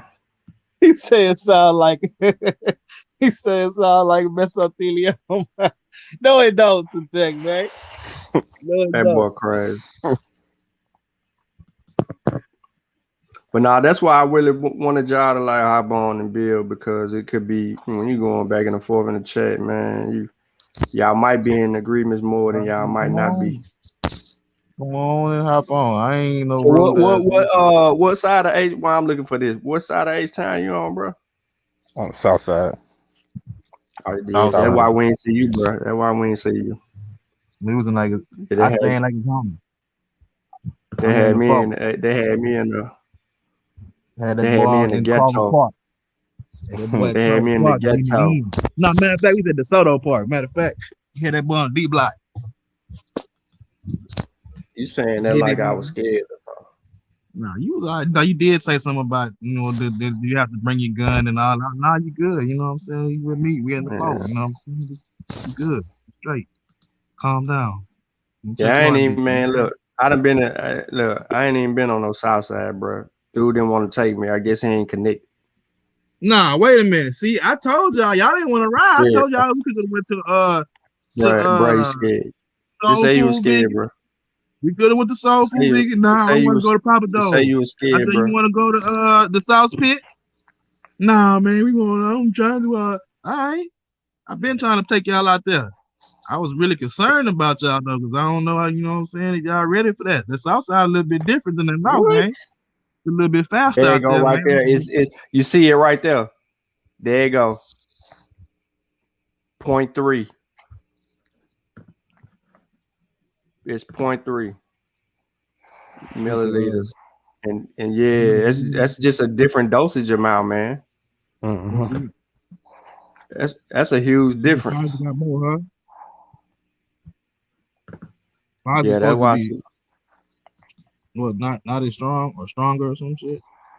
No, Moderna's stronger.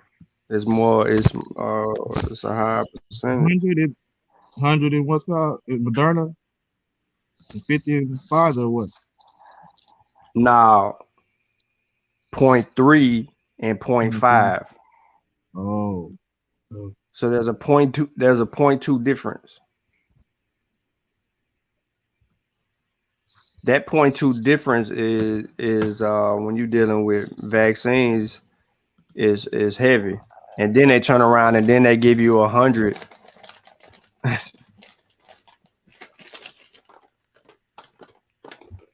What? And that's why when my friend got his vaccination, they asked him if he really wanted Moderna, because they said most people have more of a response from the Moderna than they do the Pfizer.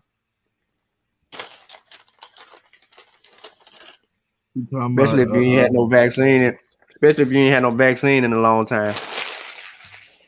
What kind of response are you talking about? You talking about negative Just response? No, you know how I had my response.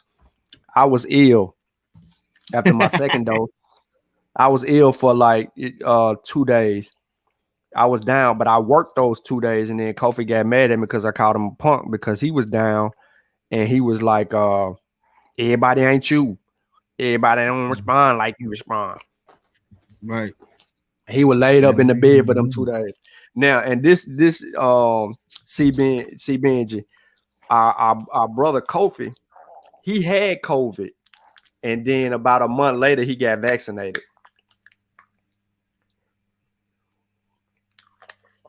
So not only him, but our brother Malcolm. Brother Malcolm had COVID too. But see, Malcolm, he in Memphis, and he frontlining it. So he, Miss Shy, what's good? What's good? What's going on, sister? Appreciate you tuning in. You always a little late to the party, but I know you catch the replay and leave comments, so we appreciate you. But yeah, Malcolm had it about 30 days later. He got it too. You know, they told him he can go ahead and get it. But really, what's crazy is the 2 children who got the vaccine by accident in Memphis. They ain't never said nothing else about them. I'm still trying to see what's on that. Yeah, we can't find no date on that. Look, and then Malcolm right there in the chat. Yeah. And we talked them up. She said she had COVID too. Oh man, how was your battle with Kurt? And she said she a nurse. Yep. So she frontlining it too. See, we got 2 nurses in the chat right now. Certified. Hey, if you don't mind me asking, C. Benjamin, what you do for a living? I mean, if you in the, don't answer if you in the you know, handling your business another way. Oh, Don't even answer. Just be like, bro, Nah. you know, I just do what I plead the fifth. Just plead the fifth. I just drive for a transportation company. transportation. Okay, so you was in the middle of the pandemic, huh?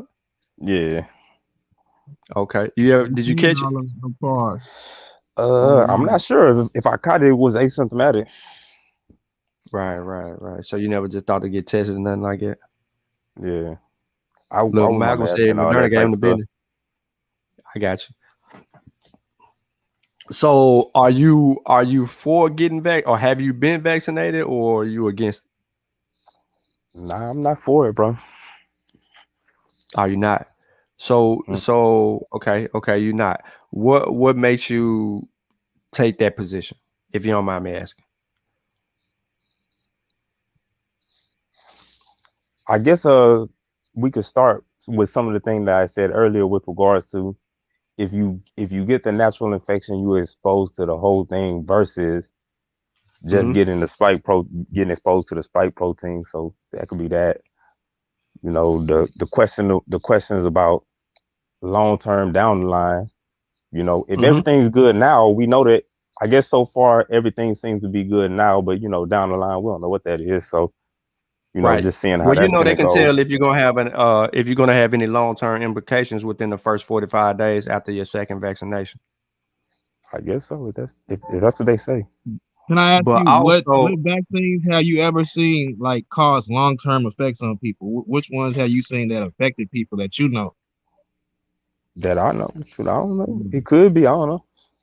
Oh, so I'm just trying to see because it's like speculation that like uncertain. Yeah. I don't think that you anti-vaxxer. I think that you just have questions. Yeah, you know what I mean, as far as your position. So that's different. And another thing for me is like when you said, but what about the natural infection? There's a risk for natural infection versus vaccine. You know, getting the vaccine, because the vaccine is much more safer. Natural infection can have lingering effects, but you said something important. You said, what are the long-term effects of the vaccine, right? But what people don't ask is, what are the long-term effects of the natural infection? Yeah, think about See that. what I'm saying? What because do you know now about what long-term effects of the virus?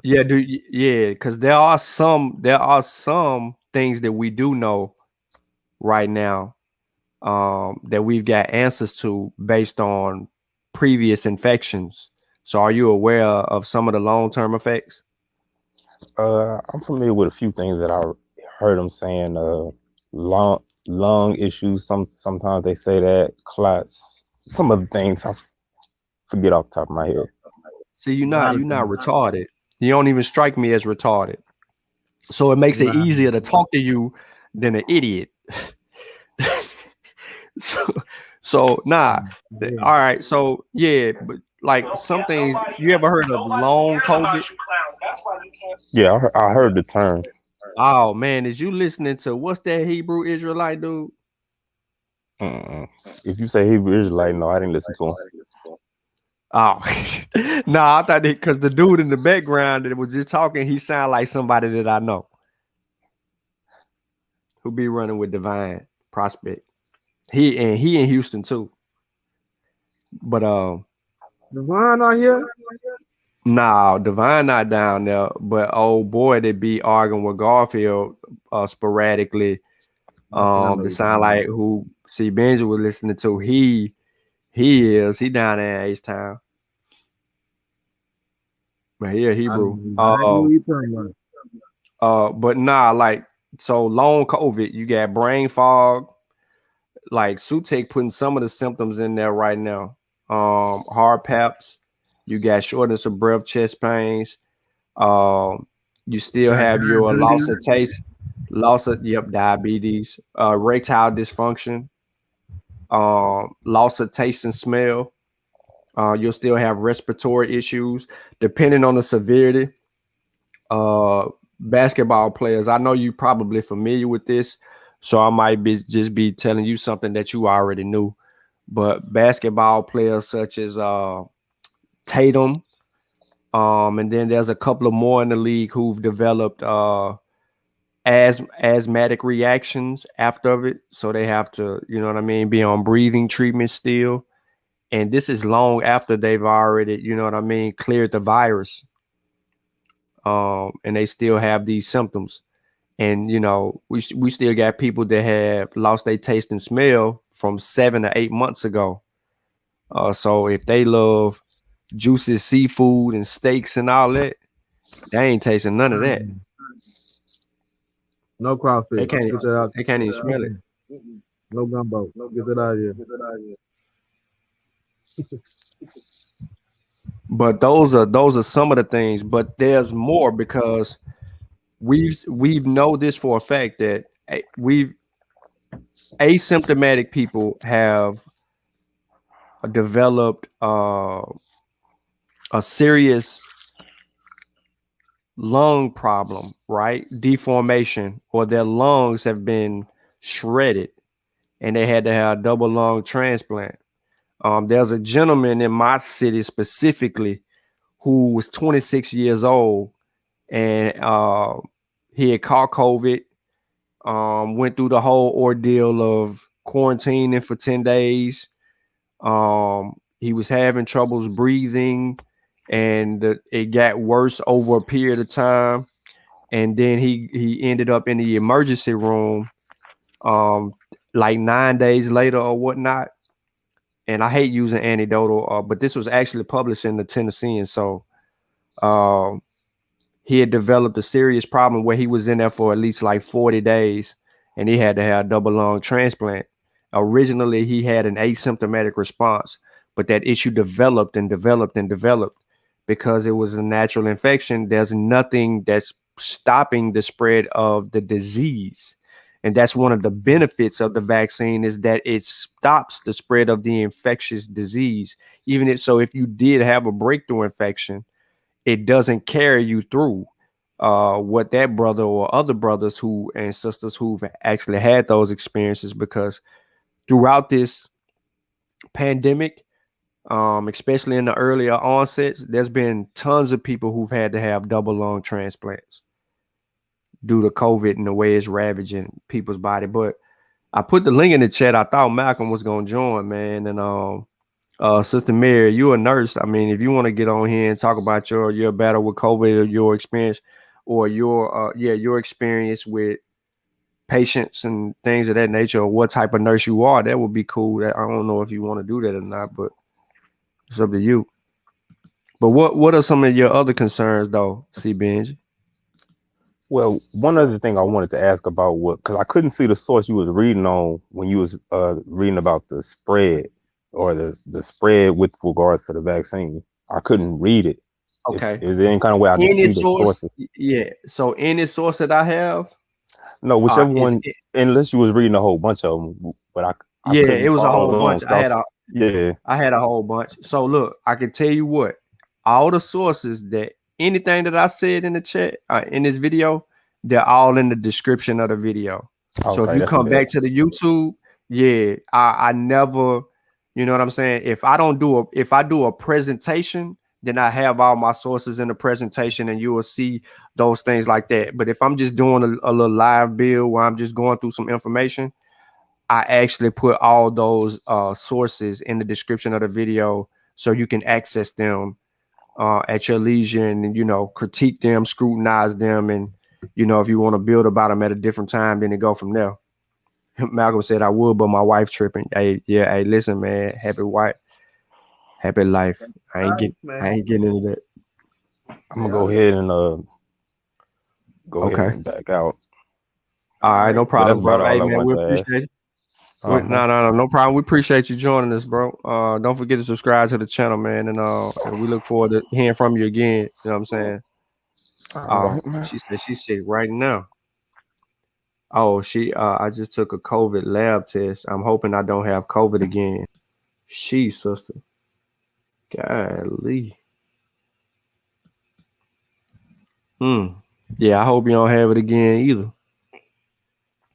That shit happened to my wife. Her friend, she had supposedly got one dose, and then she said she caught that shit again, and she was saying that she got like this cough that she can't get rid of, and they were telling her that that's basically long COVID. That shit ain't no joke, man. She was against the vaccines too. So, Sister Mary, while you in the chat, have you been? Let me move this so I already printed this thing out. I need to sign this book. But Sister Mary, have you been vaccinated? Because you sitting over here, you done had COVID before, and now you having you dealing with the ooh-wees again. Have you not been vaccinated? What stopped you from getting vaccinated? Because you're a nurse, you frontliner.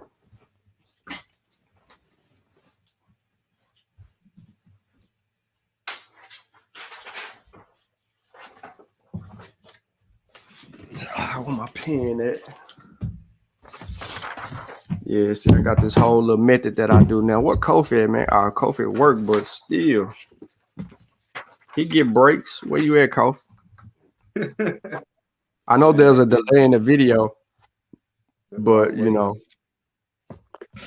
I'm waiting to see your response, sister. If you don't mind sharing your response with us.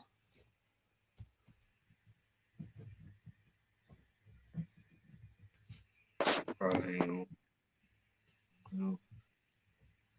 You don't think she gonna respond? No. It may be just delayed.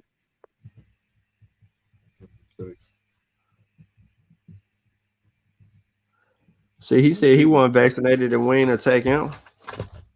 People be like, we be attacking people.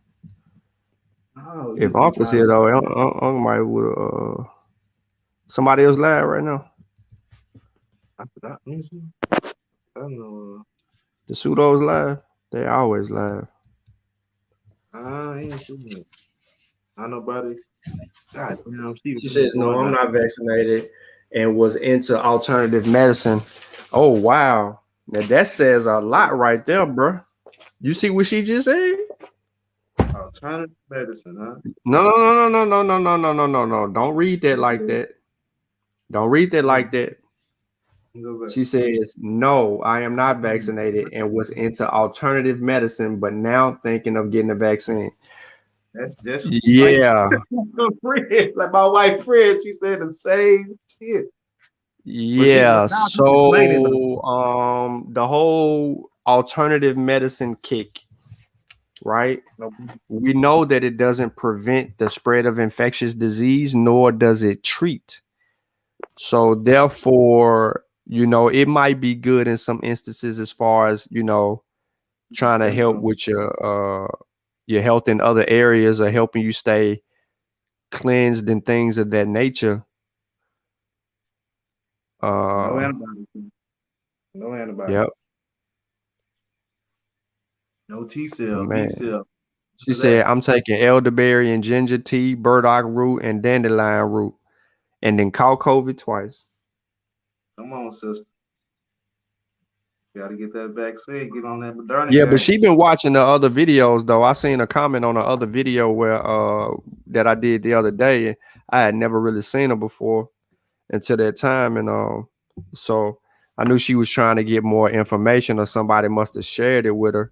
Yeah, you're a nurse. We understand. What type of nurse are you?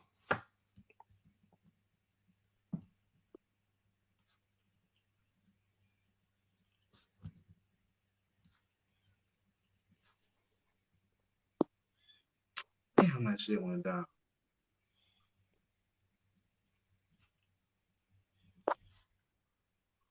Sheba Inu. She ain't down with no Sabi.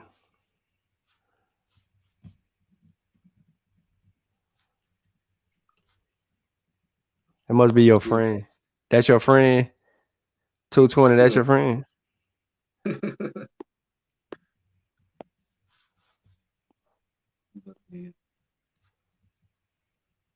Side effects before getting the vaccine. I'm dead. What she say? She said, just wanted to know more about the side effects before getting the vaccine. And I am a bedside nurse at a nursing home. I do like Oh Dr. Saban. no. Oh.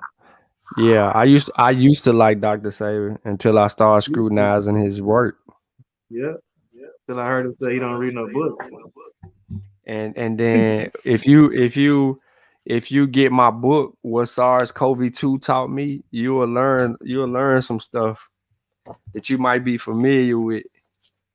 But Don't drop that as in far there. as the side effects, let's talk about the side effects. As far as the side effects of the vaccine, everybody don't have an experience with the vaccine. I did. Everybody don't have. Keisha, I just put your book in the envelope. Everybody don't have a reaction, some type of reaction or something like that against the vaccine. There's, especially with you being a nurse. Now you got to think about it. There's 180 million people fully vaccinated now, something like that, over 170. So I think 180 million fully vaccinated people and counting. Whatever reaction that you're looking for or the potential of an adverse effect has been would be noticeable. So Already. the data that's out there is very rare.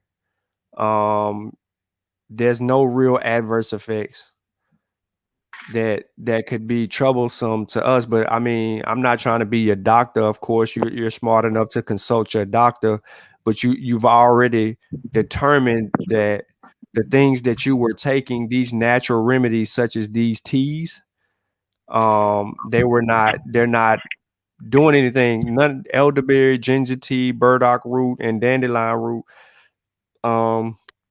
They don't know what SARS-CoV-2 is. They don't know how to stop the spread of SARS-CoV-2. They don't know how to train your immune system to defend itself against SARS-CoV-2. Therefore, none of those things that you have taken will show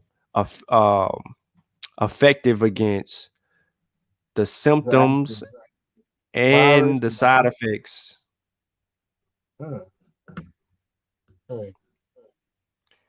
So, in all fairness and honesty, if I recommended anything, if you was listening to me, Moderna would be the way I would actually go. You would find some protection out of that. You also will find that your experience won't be anything out of the normal for you. Most people are looking for. All right. Most people are looking for some type of reaction after they get vaccinated. And most women is mostly your lymph node, either in your neck or under your armpit, and that only lasts for a couple of days.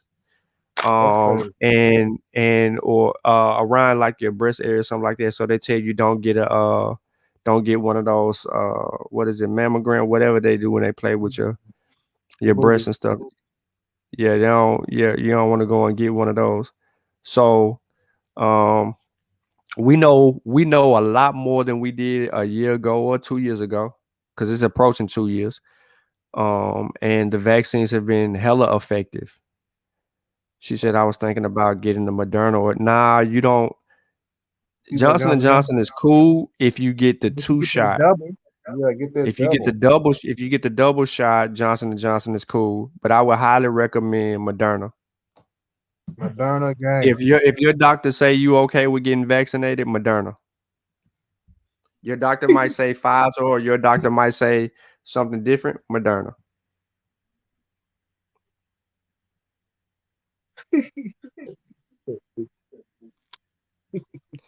Kofi ain't signing this book. There's only one signature, and that's me. I'm glad I got my email, boy. I looked in there. I said, look at that boy. He's a good man. Thought he was a buster, man. Stop letting people talk bad about you. You know what I'm saying? What's going on right here? What y'all in the back chair arguing about here?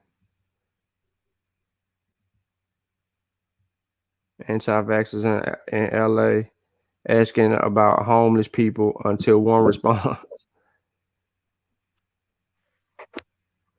What topic y'all had last night, Terry? Oh, let me let you in. Shit, my bad.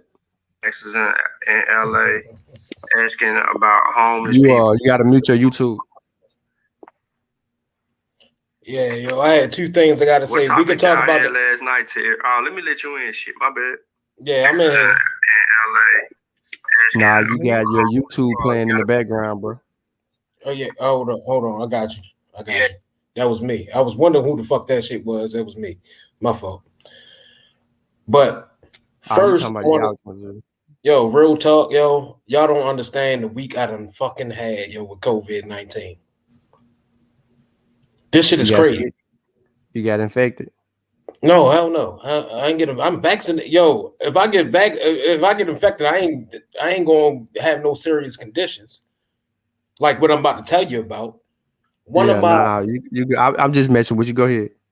Yeah, one of my closest, like, yo, I grew up with this chick my whole life, yo. Like, real talk. We had to have COVID-19 debates and everything. Like, I told her, like, you talking about don't tell me it's the female that you tagged me in the post on. Somebody else. Somebody totally out. And she's dead now. She's dead.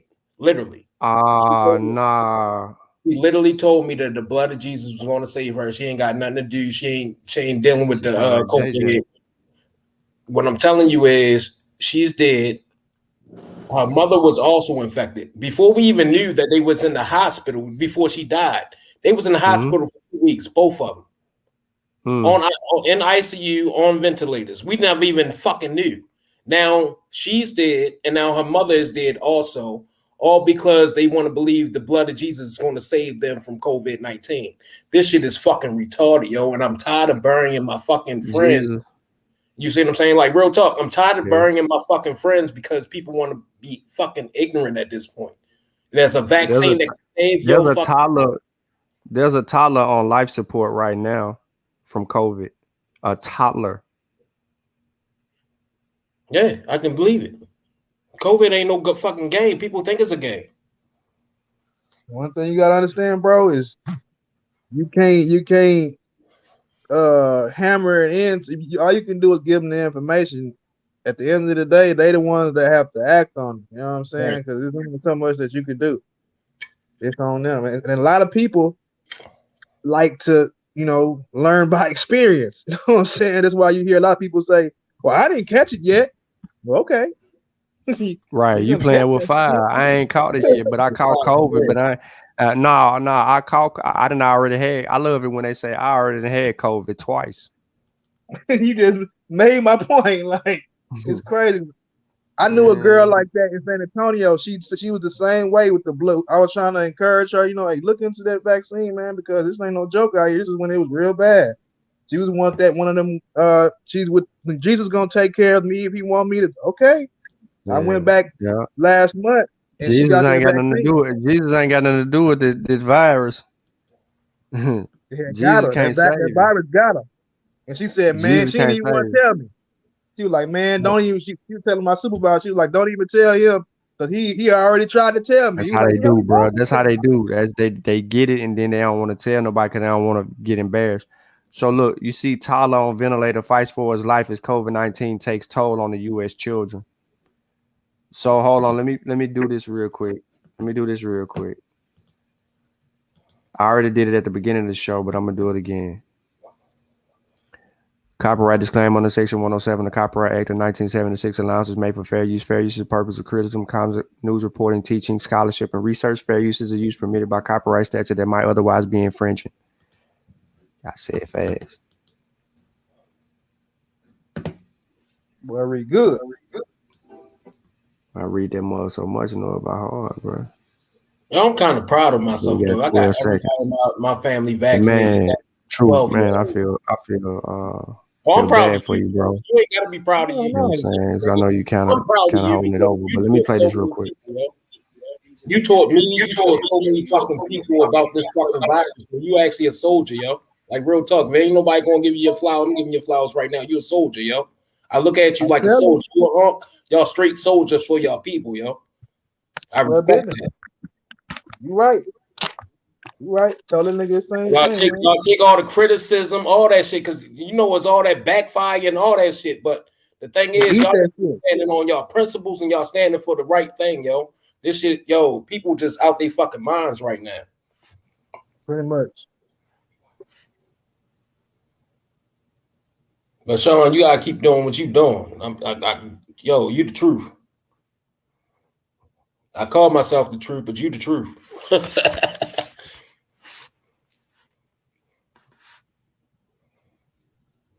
Yeah, video not working? It's not saying. Can't hear it.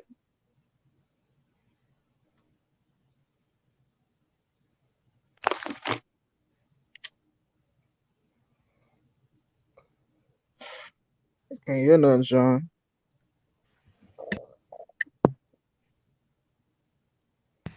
Can you hear me now? Yeah. Okay. All right. Let me try it again. I don't know what's going on. I kicked my thing out. So, all right. Yeah, I was just talking and y'all couldn't hear nothing. No, I was like, what all right. So, okay, now hold on. Can y'all hear the video now? Intubated and sedated 2-year-old Adrian James is fighting for his life. When her toddler started feeling sick early last week, Tiffany Jackson didn't think it might be COVID. Adrian James just had a bit of a cough. She gave him cough syrup and put a humidifier in his room. But by Friday, he was sweaty. His breathing was labored. Jackson took him to an emergency room in her small town of Mount Vernon, Illinois. Doctors and nurses there did a chest x-ray and swabbed him for the coronavirus, and then airlifted him to a children's hospital in St. Louis, about 80 miles away. He tested positive. Emotional and upset, Adrian James's mother said she didn't know if he was going to make it or not. Her young boy is one of nearly 840,000 children under the age of 4 to contract COVID-19 in the United States, according to the CDC. At the hospital, doctors and nurses sedated him and put him on a breathing tube attached to a ventilator in the ICU. Adrian had developed pneumonia in his left lung.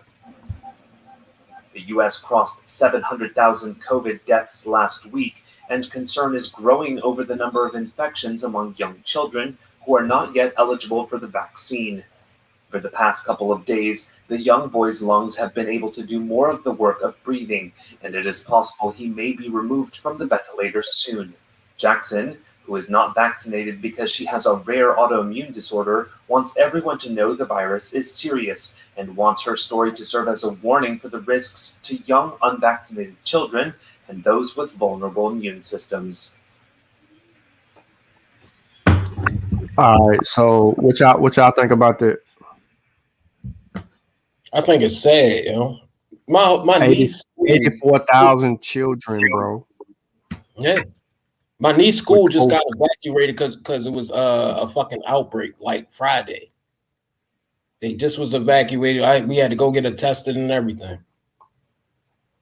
That shit's crazy, yo. Especially if you got kids, that gotta hit home, because that could be any, because nobody kids is out here vaccinated, so that could be anybody kid. All right, yo, let's hold up on the vaccine right now, yo. Why are these people talking about the mask? Like, all right, I can understand. I can somewhat understand you having vaccine hesitancy. You see what I'm saying? All right, cool. But why are you bucking against the mask? Like your parents ain't tell you cover your mouth since you was 5. Come on, man.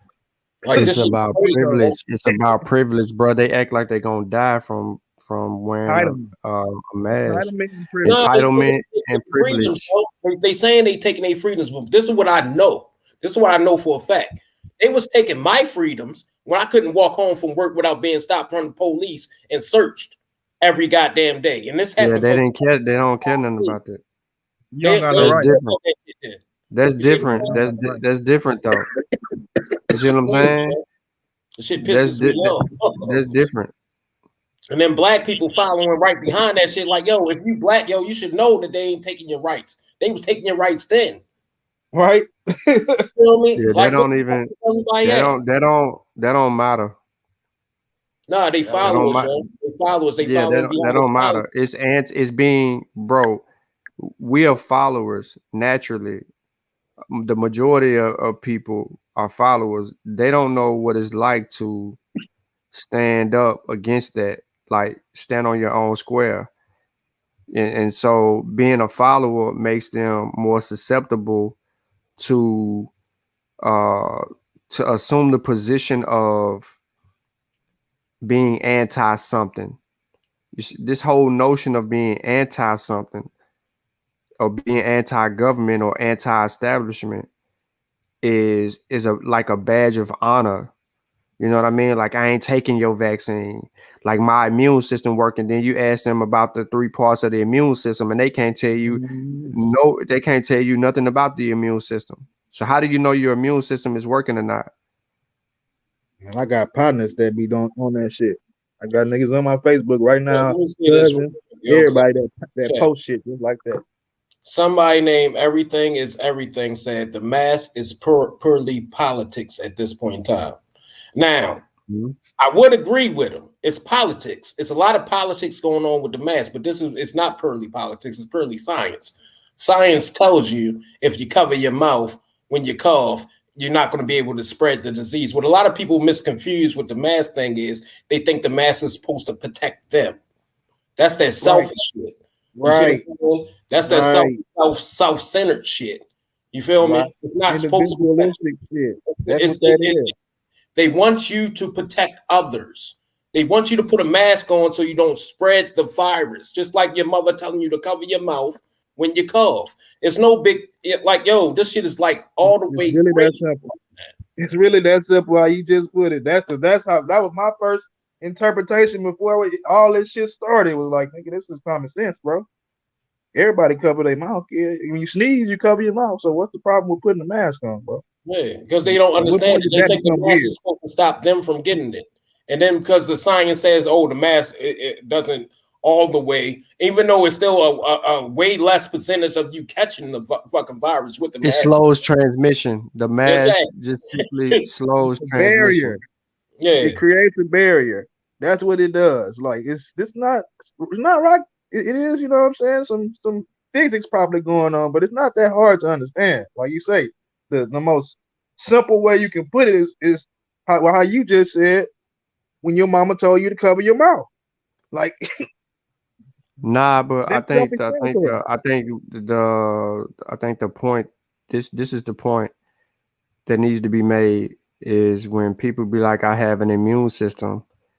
That you need to ask them about how the immune system functions. Yes, they don't know how it works. They don't. Nah. Just listen to what I'm saying.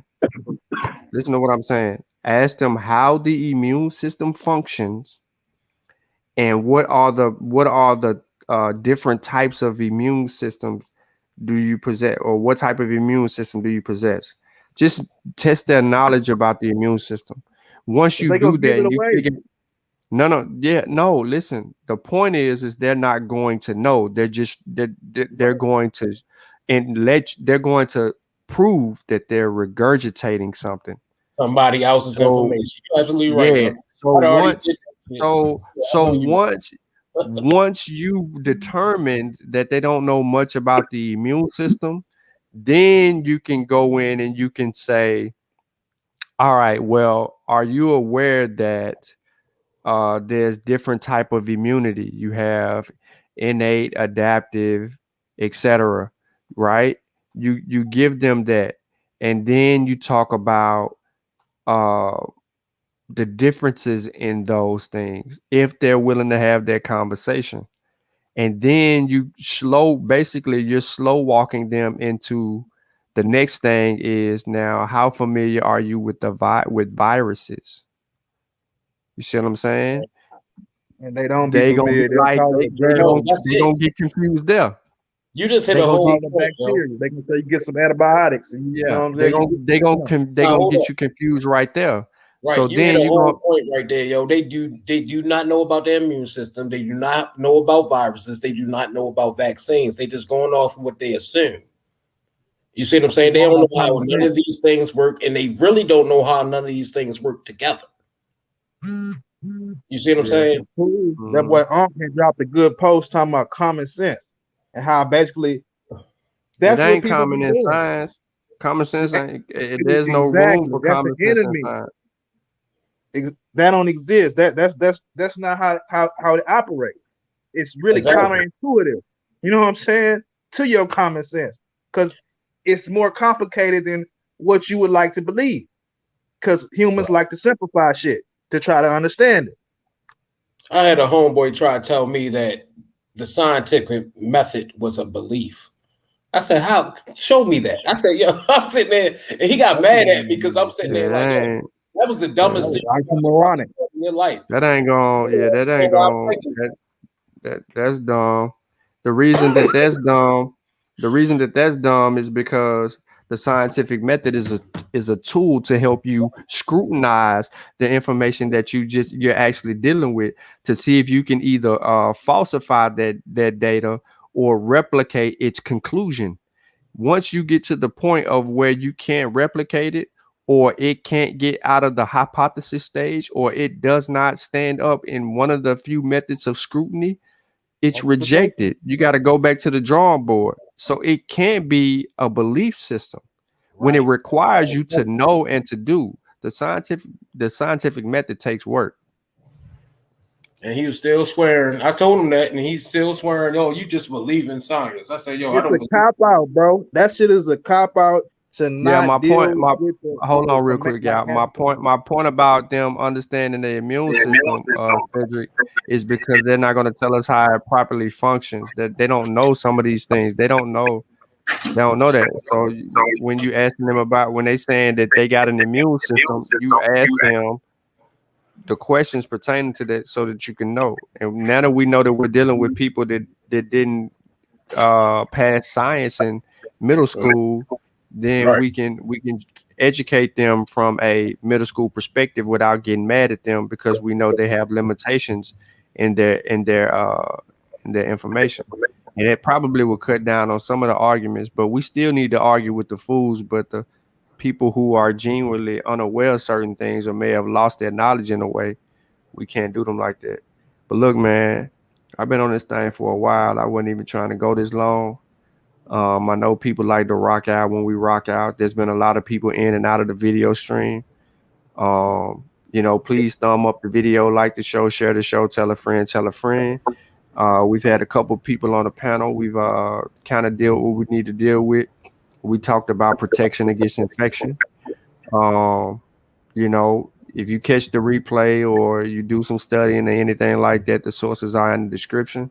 Notice I always stick to the sources, but I also provide you with the scientific information. And since I don't have a PhD, I really shouldn't be talking about this the way that people say it on Facebook on Unc's post. But even if I introduce them to the PhD and the experts in the field, they ain't gonna listen to the information. So I try to make it as lay as I can for our people, because I have did my due diligence and went through the rigor. So I appreciate y'all tuning in. Again, remember the book, What SARS-CoV-2 Taught Me. You can pre-order it. I am sending out books. I'll be sending out books in the morning. I'm going to get up and go to the post office. And all the purchases that were made from the time I went to the post office and came back and see more purchases, those books are going to go out. Wait a minute. Niggas buying that book. You said what nobody gonna buy that book. Somebody said something about not at the rate. Not at the rate people think. As soon as I get back from the post office, you will be getting a email with your tracking numbers. Remember, Monday's a holiday, so shipping's gonna be funny around that holiday. The anticipation is for you guys to have your books before the release date. The official release date will be on the 15th. I'm gonna do something on pseudo killers or whatnot. I got an interview this Saturday with Kofi. So we're gonna deal with that perspective as well. And hopefully we're going to try to use this book, What SARS-CoV-2 Taught Me, to as a crossover book to, hopefully expand the audience, get more people engaged and entertained in the information, so that we can deal with other parts of this pandemic that we can deal with, learn from, and educate our people. So on that note, Y'all already know what it is and what we're about to do, man. Y'all take care. Enjoy y'all evening.